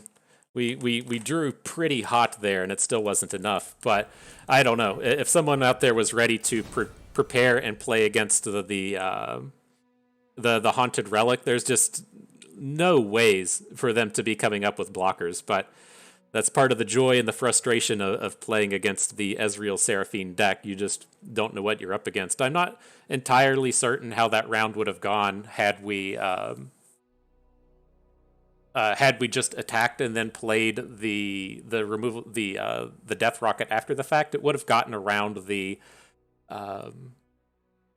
it would have gotten around the Haunted Relic, but then you just run into the flip side of that same equation as to where it's like, oh, maybe here comes Troll Chant, or who knows what other 2-cost card we're running into. And so it's kind of damned if you do, damned if you don't in terms of what you're up against there. And so I definitely see an argument for making the attack, but it just always feels so much safer to come in and take that blocker away from the opponent, as opposed to having to be like, well, if you have Haunted Relic, or if you have, some other rando card to summon 2 units, then yeah, I guess you did it. And so that game's kind of whatever to me. The one that I think is the real striking one is that the one against the Sejuani deck, as to where we could have kind of played around the Unending Spirit by boosting all of our units beforehand, but like we ran into a place to where we pretty quickly refilled the board, and so it seemed like it was pretty reasonable to end up losing out there, even though it didn't feel that strong. I think the downside to the board there was that we had a couple of elusives around,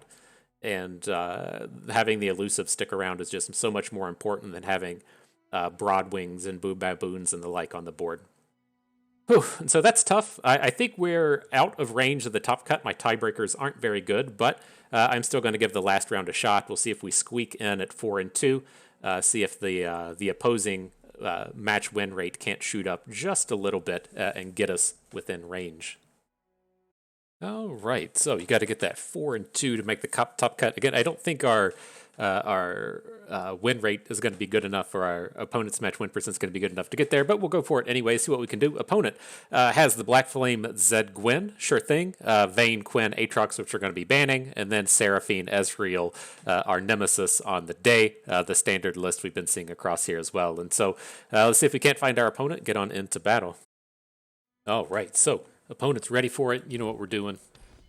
Die Hard 1, Die Hard 2, Die Hard 3. If you want to know, Die Hard 4 takes place in the state of West Virginia. And so a little bit of trivia for you. But you know what we're going to do here. We're going to come out and ban the Aatrox Vayne deck. We've been struggling against the Seraphine. And so I feel like that's where we're going to struggle again. It feels like we're going to be kind of coin tossy against the Gwyn Zed deck. And then Seraphine is going to be our problem for the day. And so I'm going to go ahead and just lead out with Red Gwyn. I'm not sure what angle opponent takes here. I was curious if we get to play Scouts, right? Scouts is our one good matchup that we have against the Ezreal Seraphine, and now we've kind of fallen into this bad space as to where the Jinx matchup there just is not very good. And so, we'll see. We'll try. We'll give it our best go and see what turns up.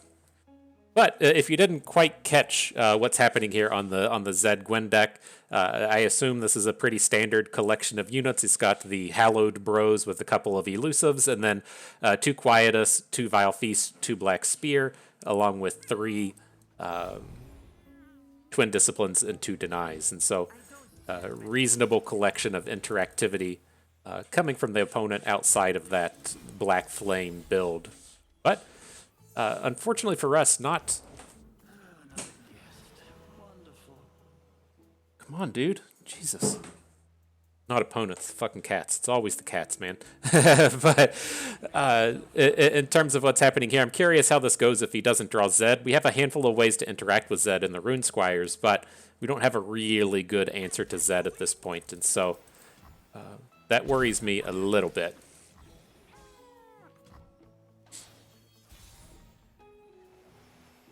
Oh, right. I think we're good to drop in a Rune Squire. It's like, if we hit a quick attack on this one, it's so big, which we did manage to do, and then if it does keep him from just dropping Zeds onto the board right now, and so a lot of upside. I think we could have considered still just like trading, but there's no real reason to just hang on to the equipment at this point, right? Twin Disciplines is fine, but I don't think just like going for the attack is going to be a real positive turn.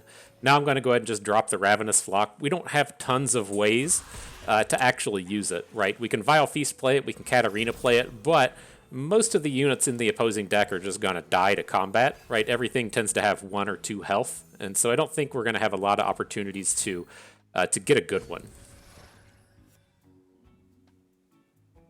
All right, Shimon Wind comes down. I'm interested in dropping the Quietus. I'm curious if they would have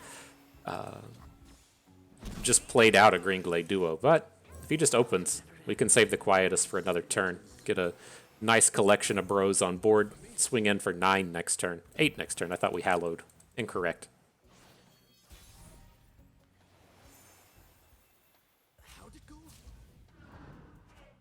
All right. Here come the battle friends. I'm pretty sure that's what they call each other. Just the battle friends, you know.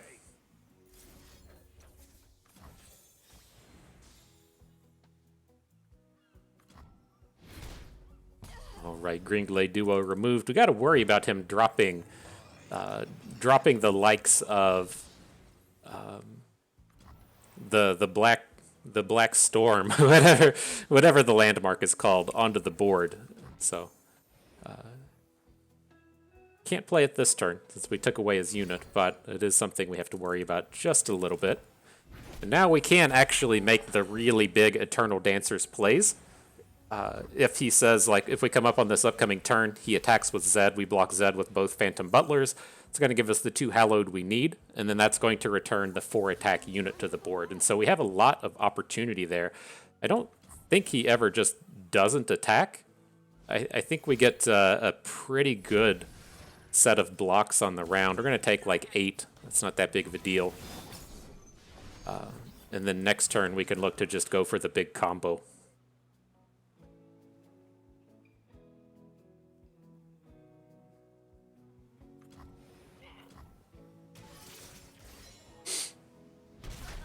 No little combos from us. We got to go for the big ones, you know. And so I don't think he has a way to stop. We don't even have to open attack, right? Quietus, Glimpse Beyond, some Twin Disciplines, Vile Feast, Black Spears, and the like. I'm curious if we can't just go ahead and drop the Fallen Reckoner onto the board. The worry in adding Fallen Reckoner is it is also it's the bigger unit if it comes to having these Eternal Dancers plays, but I mean that's still a really strong attack even if he does put a unit down in front of this. Alright, so you're bringing in the big boy, right? That's got the card in our hand. That looks good. Send these in. I'm going to leave Zed back, I think. As it stands right now, he's going to need Gwen to come in and make these blocks. So, he's already played the 1 Twin Disciplines. He's played 1 Black Spear. If he doesn't have an answer to this Hallowed Dancers right now, then it's gonna be lights out.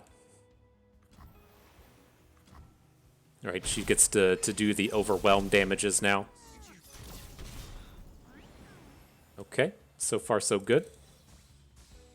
No Black Spears, please. No Black Spears, please.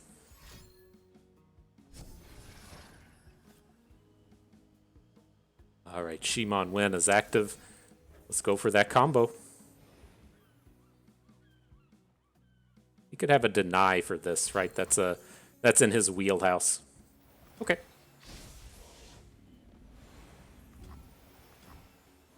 But not horrible. He should have a, not impossible, but kind of tough time here getting a lethal on this board.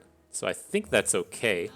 And then next turn we'll have the Harrowing as our response. So this is going to bring in a Gwen and an additional Zed token.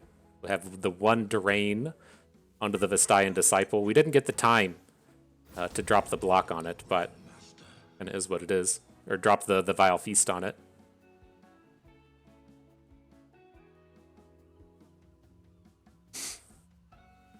What's this bringing in? There's a Zed. I can't tell what that ephemeral unit is. It has 3 attack. Is he just bringing in a second Living Shadow? No, it's Gwen. Okay.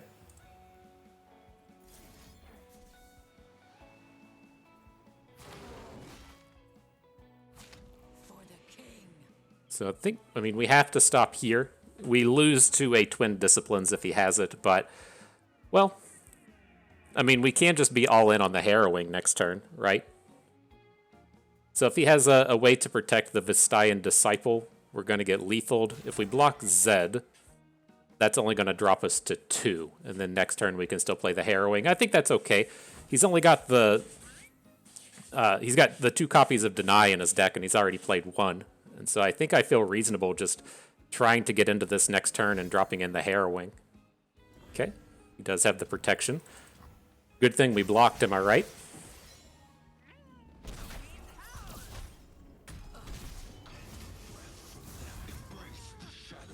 All right, the Zed flip coming in. Let's see if the Harrowing is good.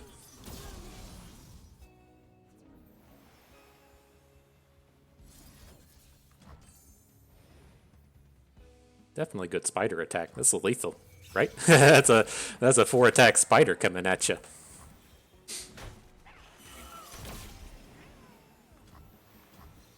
All right, fellas, squeeze them cheeks.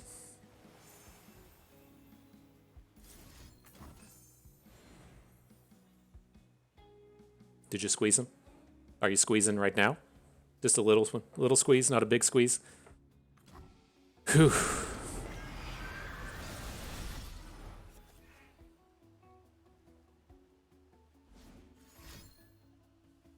All right, so the thing that we can kind of do with this one is we we just need the one attack to work, right? And we have all of these Midnight Raids in our hand, and so we should be able to just send units. We're going to make an initial attack, right? But then we should be able to send units in one at a time to take advantage of that Hallowed bonus. And so at least we wanted to keep our Overwhelm unit back. So if we're going to get in that attack space there, we say attack our our Hallowed 3/6 thing, gets the bonus, brings out the big unit, then we get to attack again, have more Hallowed casualties, if you will, and then we get to come in a second time with the Overwhelm unit. So lots of power there. A little bit of an awkward draw here.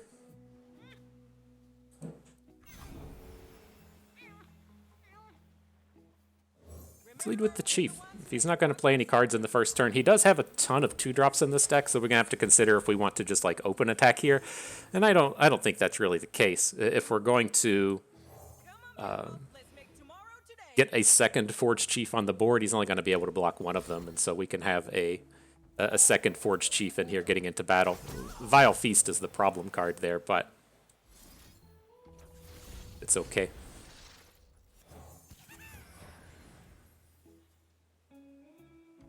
Just envisioning, if he doesn't have the Vile Feast and he's playing, if he's playing like the 3/1 Fearsome or the other Hallowed Burrow, much better opportunity for us there. But continue to churn on through. Maybe we'll draw some cards that are good. Hopefully we didn't waste all of our prime top decks in that previous round.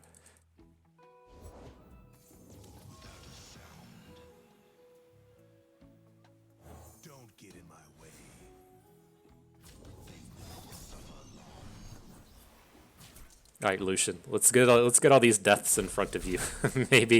maybe we can come in with a Lucian flip this game and get some real excitement going.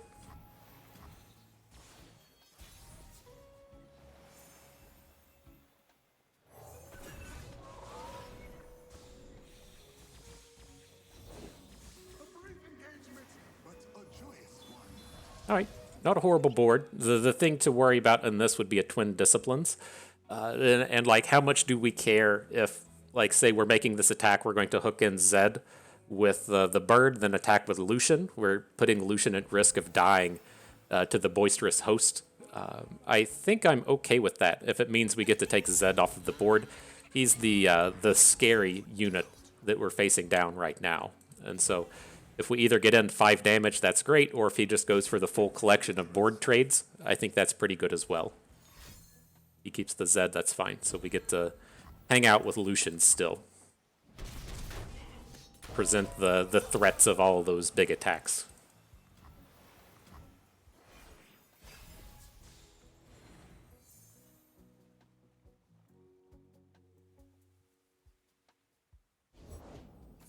He's going to start going, Senna! That's the way he does it, right? All right, gotta block though, I think. It's such a bummer with the Lucian and not being able to. Man, is this really the way to go? Giving up on our elusives? I don't think we can just take 12 and fall to 5. The Gwen is too much, but it's like if we want to get into this kind of compelling combat on the next turn, we're going to have a tough time flipping our Lucian because the opponent just doesn't have to and can't interact with what we're bringing. I think we have to just take it. We'll try to just make something out of this next board. Because, I mean, we should at least still have a full collection of units. And so we can block some of this stuff if we need to. All right, that's brutal. Flame Chompers is a perfect draw, though.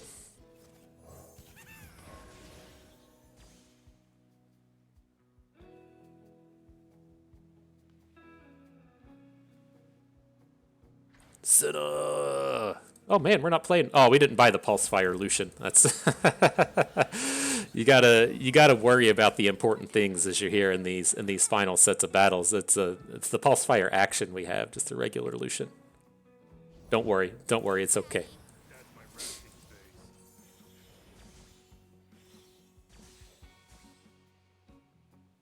So again, not too much combat we can force here. we're just hurting. I'm pretty sure we're just. It's like it's nice that we have the potential for the Lucian flip next turn, but I feel like all of our guys are just going to die in the process. We might just be dead. Like, we have to potentially just throw Lucian in front of the Phantom Butler. I was kind of like eyeballing this attack and seeing how we could do it.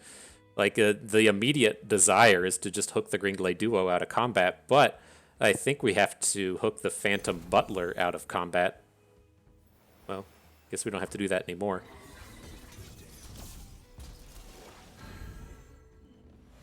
Right, because he could have then just killed us with the... He could have killed us with the fearsome attack. Or at least forced us to block with Lucian, right?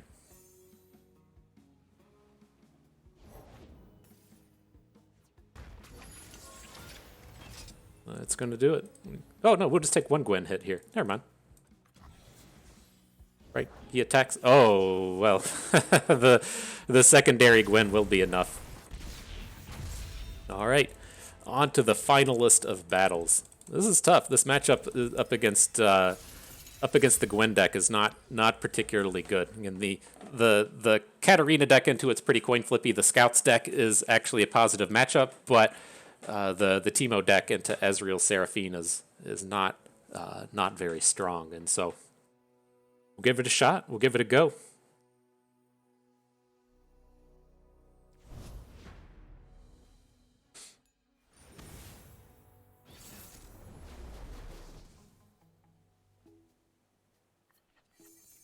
What do we got? It's the Caustic Rift, right? That's what it's that's what it's always about. Let's get rid of that. I think I want to hang on to the Inspired Light. Just to need to like kind of present just a touch of that early sauce, a little bit of something to make them care about our units.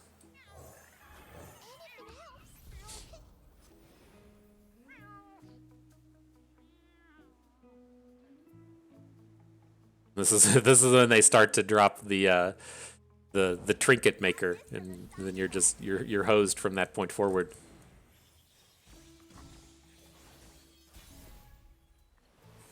I assure you, Trinket Maker is the name of the card. Otterpuss, there we go. That's the one I was thinking of.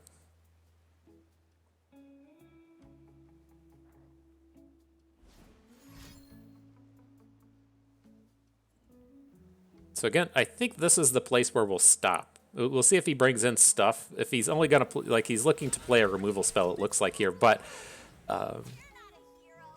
like we need to save these Rangers resolves for the turns we generate, where we're dropping just a bunch of stuff on the board. An opponent tries to chain out all of that removal. So typically on our big champion strength turn, right? Opponent, we're gonna have 6 units. We play champion strength, and then opponent plays like 3 and 4 removal spells.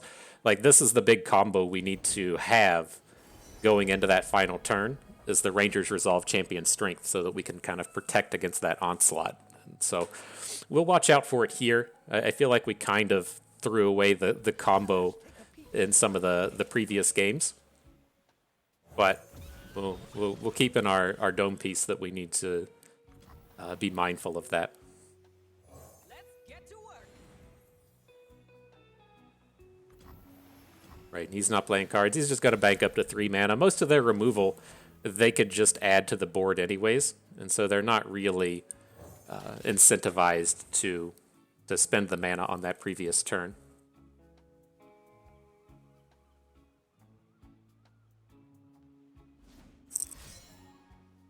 What? Oh, well, that's annoying. That is annoying.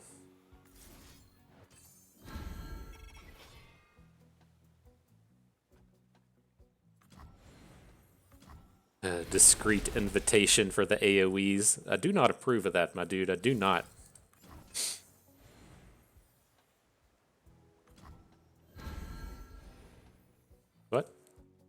Better than losing all of our units, right?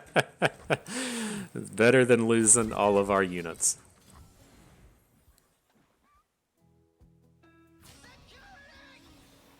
Okay, so we got the Shredder down. Still 4 dudes on the board at the end of the turn.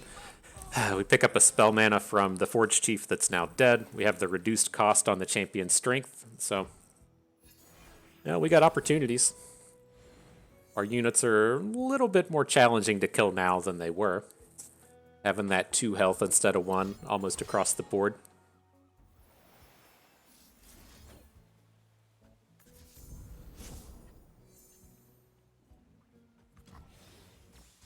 Oh boy, this is gonna be the this is what it's gonna look like when we go for it, isn't it? We're gonna champion strength and then try and close the deal with a bunch of 3 health bros. This has to suck out more removal spells. I don't think he can let, like, 3 health is the kind of critical point, right? As to where you can't high note, you can't mystic shot, you lose out on a lot of opportunities there. Get excited comes in, okay.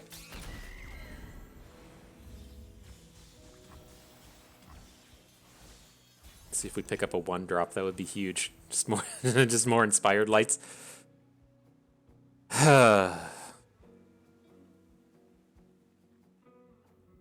It's just like, does this even get the kill frequently enough? My at least thought with bringing this now is we're, number 1, just out of stuff to do. This is okay with the signpost. We're out of stuff to do. But if he's, is going to be able to bring removal spells in, he should only be able to kill 1 of our units, and then we can still kind of get a lethal with the remaining guy. He's done enough to get through the turn, and so, right, if his only play here would have been the Sump Fumes onto the unit, we still would have come in for 12 damage with the Flame Chompers here.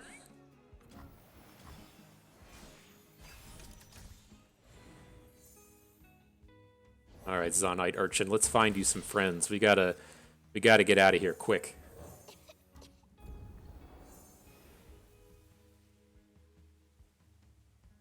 Well, you found a friend. One's better than none, right?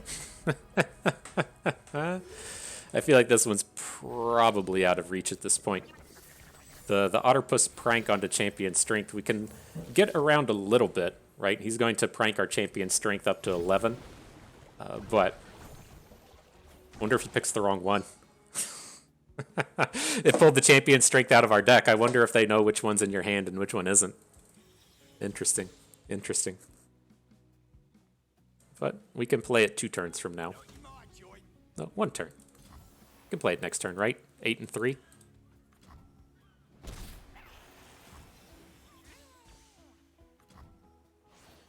Alright, fellas, you squeezing him? Are them cheeks in prime squeezing position? Let's see. Let's see. Oof. Oof. Maybe. Maybe. I was expecting that to go a lot worse. Okay.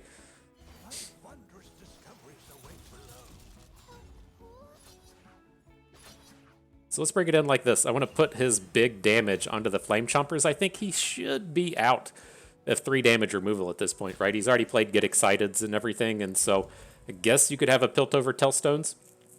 But I think we want to kind of preserve our large units here. Try and represent the maximum damage. Creates 3 Poros, okay? I give him a blocker for the next salvo, but interesting. That just has to be good for us, right? If he's just going to come in with 1 Poro now. We have the lethal threat from the other units. Like, if he had a removal spell, he would have just cast it in the middle of combat, right? If you have a stress defense or a stun, you don't say, okay, please let me take this 6 damage. You go ahead and stop it. So, interesting.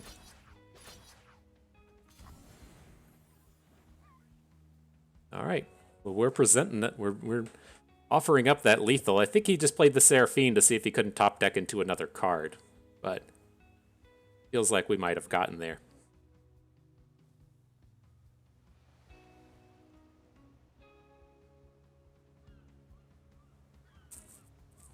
Lots of thoughts coming in. This is the easy part for us, man. I'll tell you, when you're asking the questions, you just get to, you put it out on the board and just wait. Say, what you got, man? What are you thinking on? What's your answer here? That was great. Now let's really bring it. What's this Tellstone do? I don't think that generates anything interesting. Electro Harpoon is the typical one. That's a... okay, he's just casting spells. I don't know. I'm like not on like full on clinch, you know, just a minor clinch. All right, GG, able to pull down the last one here. Come up to that 4-2 record. Again, I'll pull up the standings before we get out here at the end of the day, as we're in the old recap. You gotta have a 4-2 record to come in and potentially make the top cut, but I think we're going to be a little bit short. Our tiebreakers aren't that great. Alrighty, so I was wrong. This is apparently 7 rounds of Swiss, and so we've got one more round to go. We'll be up against Drissoth here to determine our fate if we're able to make the top cut. I think our tiebreakers are still just a little bit too bad, but we'll give it a go. We're going to try. And so he's bringing Ash Kindred, another of the newer control decky style of things. Vayne Aatrox, which we've been banning all day and we're going to continue to do, but as we have to go against the remainder of his control lineup, makes me worry a little bit. This is at least the not the Ezreal version, and it is the Aphelios version, which is going to be even a little bit more challenging for us. I'm just like starting to say, oh my gosh, maybe we have to actually ban this out, but I'm going to kind of stick to our guns, even if it's to our own detriment here, and try and take this down against the control decks. All right, here we go. I'm going to audible. I'm going to do it. I'm going to still, of course, bring Hans Gruber, John McClane, and Nakatomi Plaza, but I'm going to ban out the Seraphine Aphelios. That just seems like an absolute nightmare. We were already struggling enough as it is. In terms of beating these Seraphine decks, we're having such a struggle with the Jinx deck that I suspect we just have to leave the Aatrox deck up and hope for the best. And so it's gonna be a tough one. We're going for it. He leaves up both of our Demacia-based decks. Not really surprised to see that happen. I'm going to lead off with Scouts, as I think that's the best remaining option that we have here.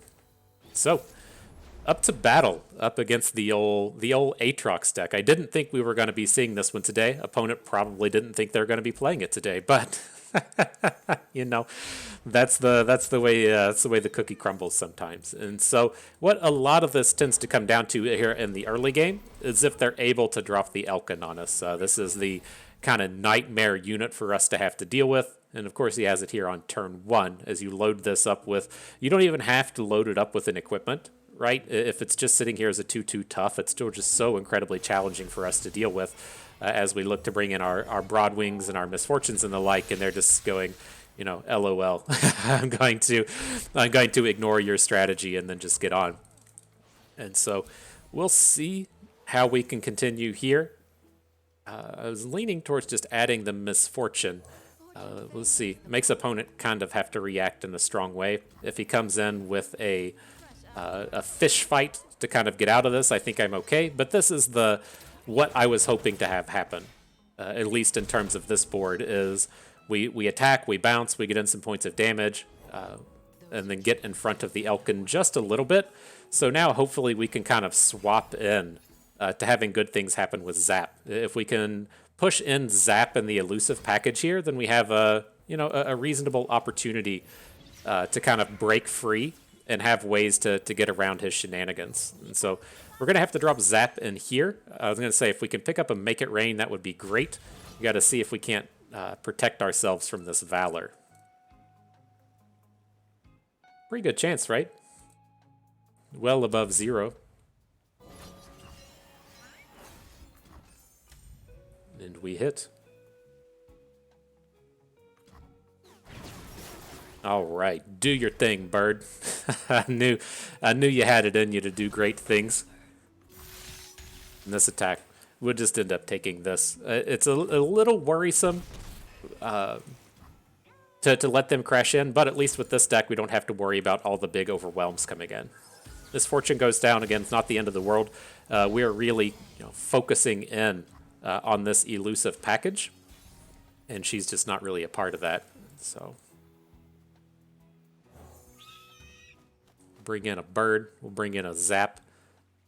No more combats from the ground-based units from this point, but Gotta go with the flow. see where we can come in.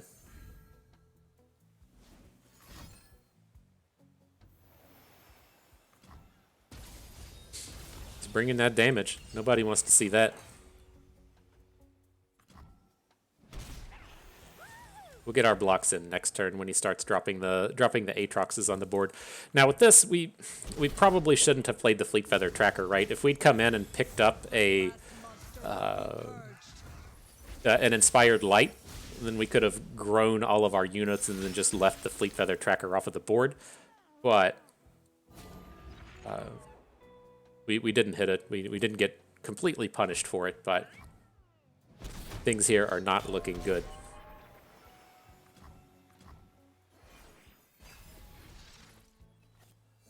We need the 3 zaps and then a way to grow them all to potentially pull this off. All right, so bird on the board. I'm gonna drop a Quinn so we get 2 blockers.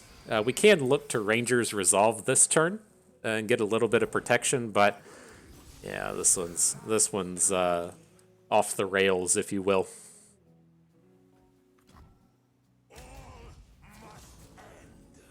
Doesn't even feel, this is why I didn't want to play this match. It doesn't even feel like this was a spectacular draw from opponent, but that was going to be the Aphelios match. I know is just going to be a complete nightmare.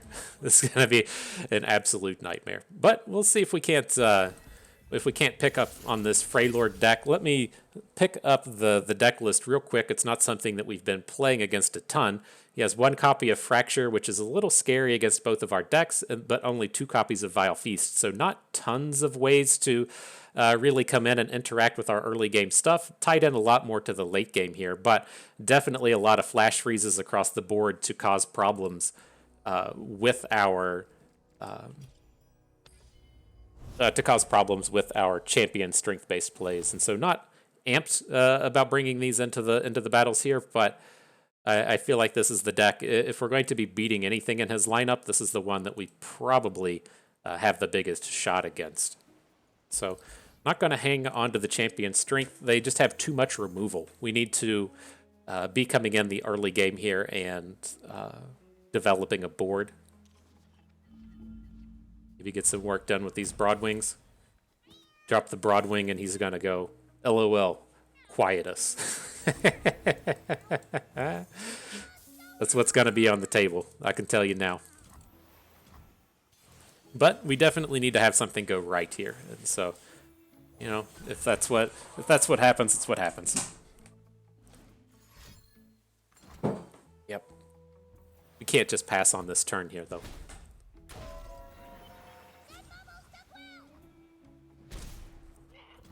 All right. Good job, though, Shell Shocker. You're bringing in that heat. You're bringing in the thunder. Was he playing Brittle Steels? No. He is playing Shatters, which is a bit surprising, but no Brittle Steels in the mix. Let's drop in the Vanguard Sergeant. I don't have high hopes for him. I'm looking to just drop in Zap next turn, but the trade with the Shatters not the end of the world.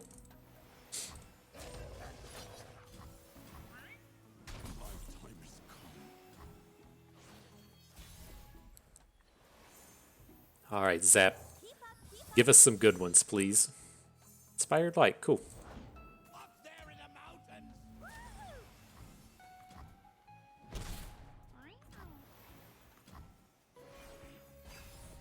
We have the ultimate counter in the Shatter. We get to come in with the Inspired Light, right? That's the big time play of the day. So what are we doing on this board? We just have to eat this damage, right? We can't risk Misfortune risk the Ash coming into these units. I mean, I guess it's safe to drop a Broadwing. If he's going to have units to throw, like he's got to make the Ash attack and throw something in front of the rest of our Oh, that's brutal. Alright, well, we can pass now at least. That is brutal. Maybe we can get a block onto Ashe and follow up with Make It Rain? Oh my gosh, fucking cats. Drissoth probably isn't dealing with cats, just attacking all of his chords. If the video just quits in the middle, it's because I got a dumbass cat just messing with my chords. Whew. Okay. Time to recover. Let's go ahead. Well, we don't need to bring in the Make It Rain, right? If we're about to drop a Misfortune onto the board, we can look to just hook the Ashe in with the Quinn Bird. More Broadwings just to... What a joke of a card in this matchup. There's never been such a hateful environment for the Petricite Broadwing.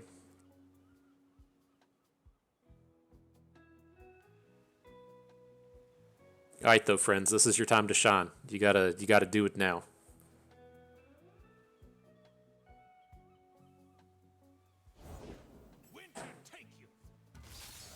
Frostbite onto Quinn.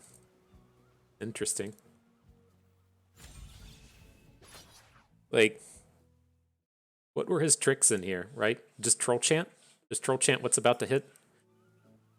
I mean, we just have to have something go right.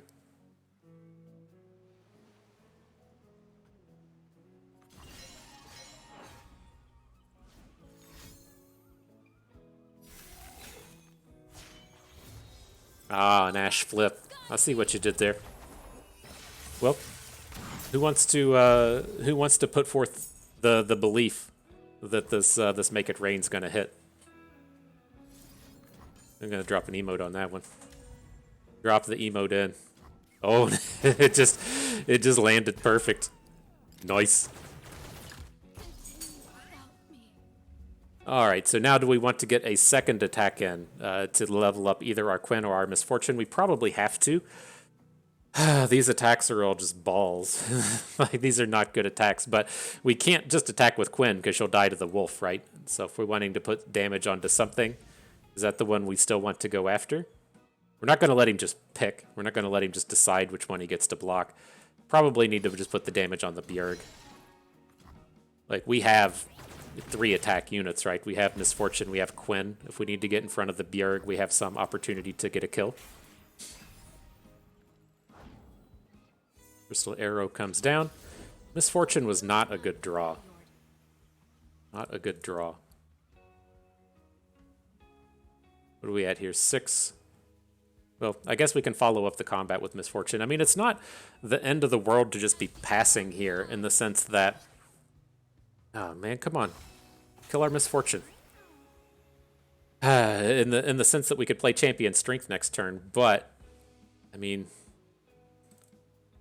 that was a very good hook. I mean, he has no way to know that we have Misfortune in our hand and don't have Quinn in our hand, but not being able to get that extra unit on the board next turn is just going to be an absolute disaster.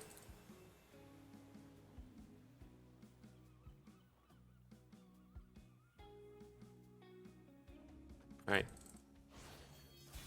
Oh boy, life's hard today. Life is hard.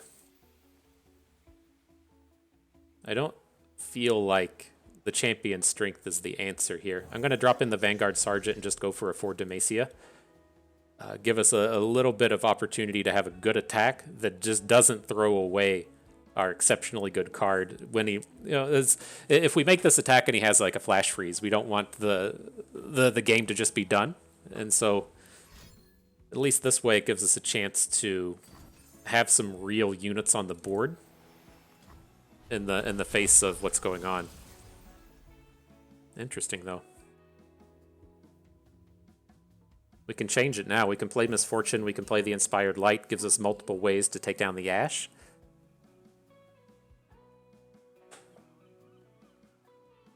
I mean, we can technically just attack with everything.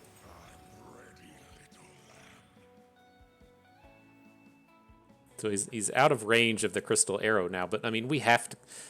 this is so brutal. It's like we have to kill Ashe, but we're going to lose 2 units if we let Kindred stick on the board.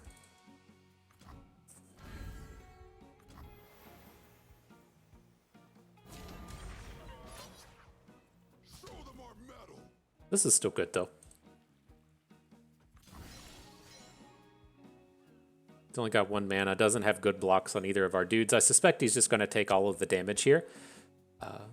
And it's just unfortunate we're in this spot to where maybe we just had to take down the Ash. We can still get out of this if we draw a double summon unit. We have 8 left. But he's going to, well, we are big enough to fight through the Crystal Arrow. I don't know. This is Sketchville. this is Sketchville. Oh, the harsh winds. That's definitely enough. All right, we'll wait till he puts the units in the middle and drop the GG.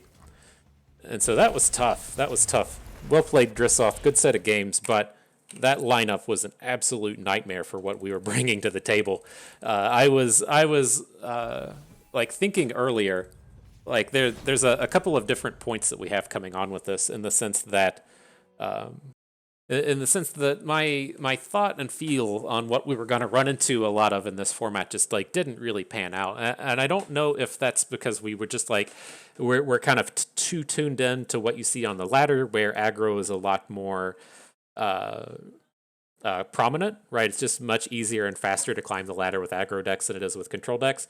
Or if it's just a matter of the type of people that play in this event. You have a much more like kind of control heavy competitive aspect whenever you enter one of these things. It's just, you know, if you're playing in seasonals, that's a little bit different than hitting up one of these kind of like grassroots pay to enter kind of events. And I'm curious if that's the case as to why we saw Seraphine in like 5 of the matches, or if the last thing kind of being if there was like a Mastering Runeterra article in the past couple of days that you see a lot of similarity in a lot of the Seraphine decks we were seeing earlier, to where it's the exact same list except maybe a signpost or one other card. I'm curious if there wasn't just some of that as to where you're playing in the lands of Mastering Runeterra. A lot of the people playing this are, of course, going to be followers of their content. And I don't have like a paid account here or anything, but I'm curious if like Monte Cristo posted, you know, hey, this is the best lineup in the game right now kind of thing. And it's like Aatrox, Seraphine plus something else. And so I'm not entirely certain which of those kind of spaces we ran into, but I am certain that our lineup was horrendously bad in this in this unforgiving kind of meta. And I think that, you know, we were spot on with just the ban Aatrox. I think that's the kind of place that you have to be in. In this format, it's just far and away the best deck, and it's good. It's not only just the best deck in the format, it's best against like the top 8 or 9 decks of the format. And so it's not surprising to see it banned.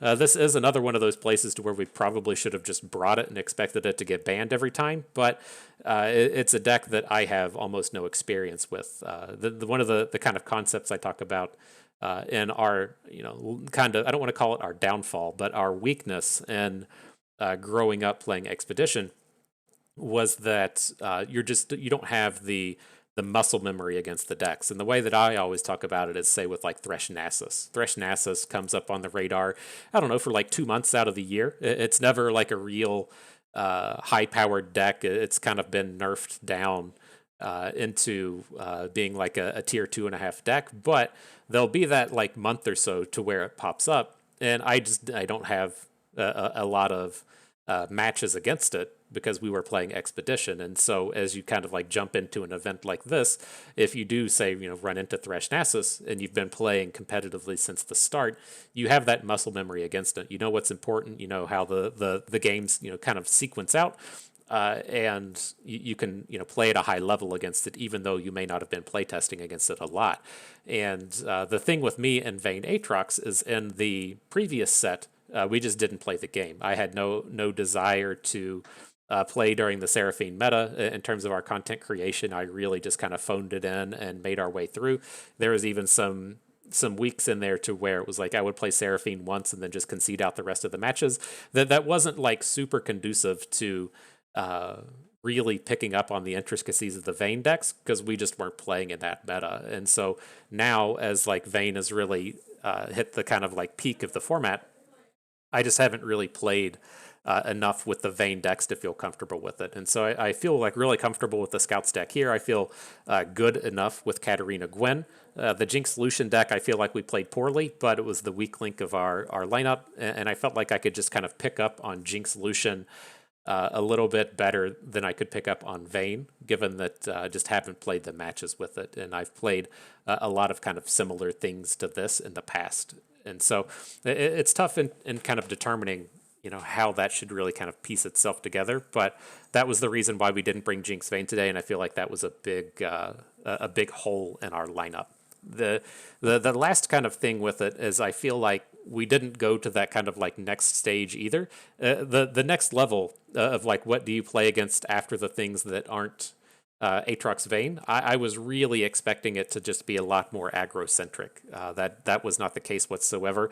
As we're out here playing our tech cards like Caustic Riff, and we're doing battle against Ezreal Seraphine, you can kind of see where that plan falls apart. And so we completely whiffed on that aspect of it. I think we saw Jinx Draven once today. Didn't see any other Jinx decks along the way. And so we were kind of weak in that sense. And what I think that should have been kind of like filled in by is how do we make ourselves good against Seraphine? Or I guess the next level there would be like, how do we make ourselves good against decks like Action Varus? Action Varus is a real nightmare against what we're doing. And so I think we left kind of like the two holes in our lineup. And that was where some of the real pain points fell in. But, hopefully we'll get to see what Riot has in store for us in the upcoming year in terms of best of three. If we have the opportunity to get some more reps in the format, get to play some more gauntlets and the like, we should definitely get more caught up on it. Our gauntlet play over the past month has been all Time Winder, and so we weren't preparing for Worlds, and this was just a format that kind of caught me a bit off guard. But nonetheless, it was fun. It was good. Again, I plan to try and play in one of these tournaments at least once a month or so, see if we can't get ourselves more in tune into the kind of grassroots tournament scene and play in, of course, the seasonals and then some more tournaments like this. So, long video. I hope you stuck around. I enjoyed it. I hope you did too, because that is going to do it for us today. And so I hope everyone enjoyed the video. Hope you maybe learned a thing or two along the way and had a good time watching. This is Bust, and we thank you for being here.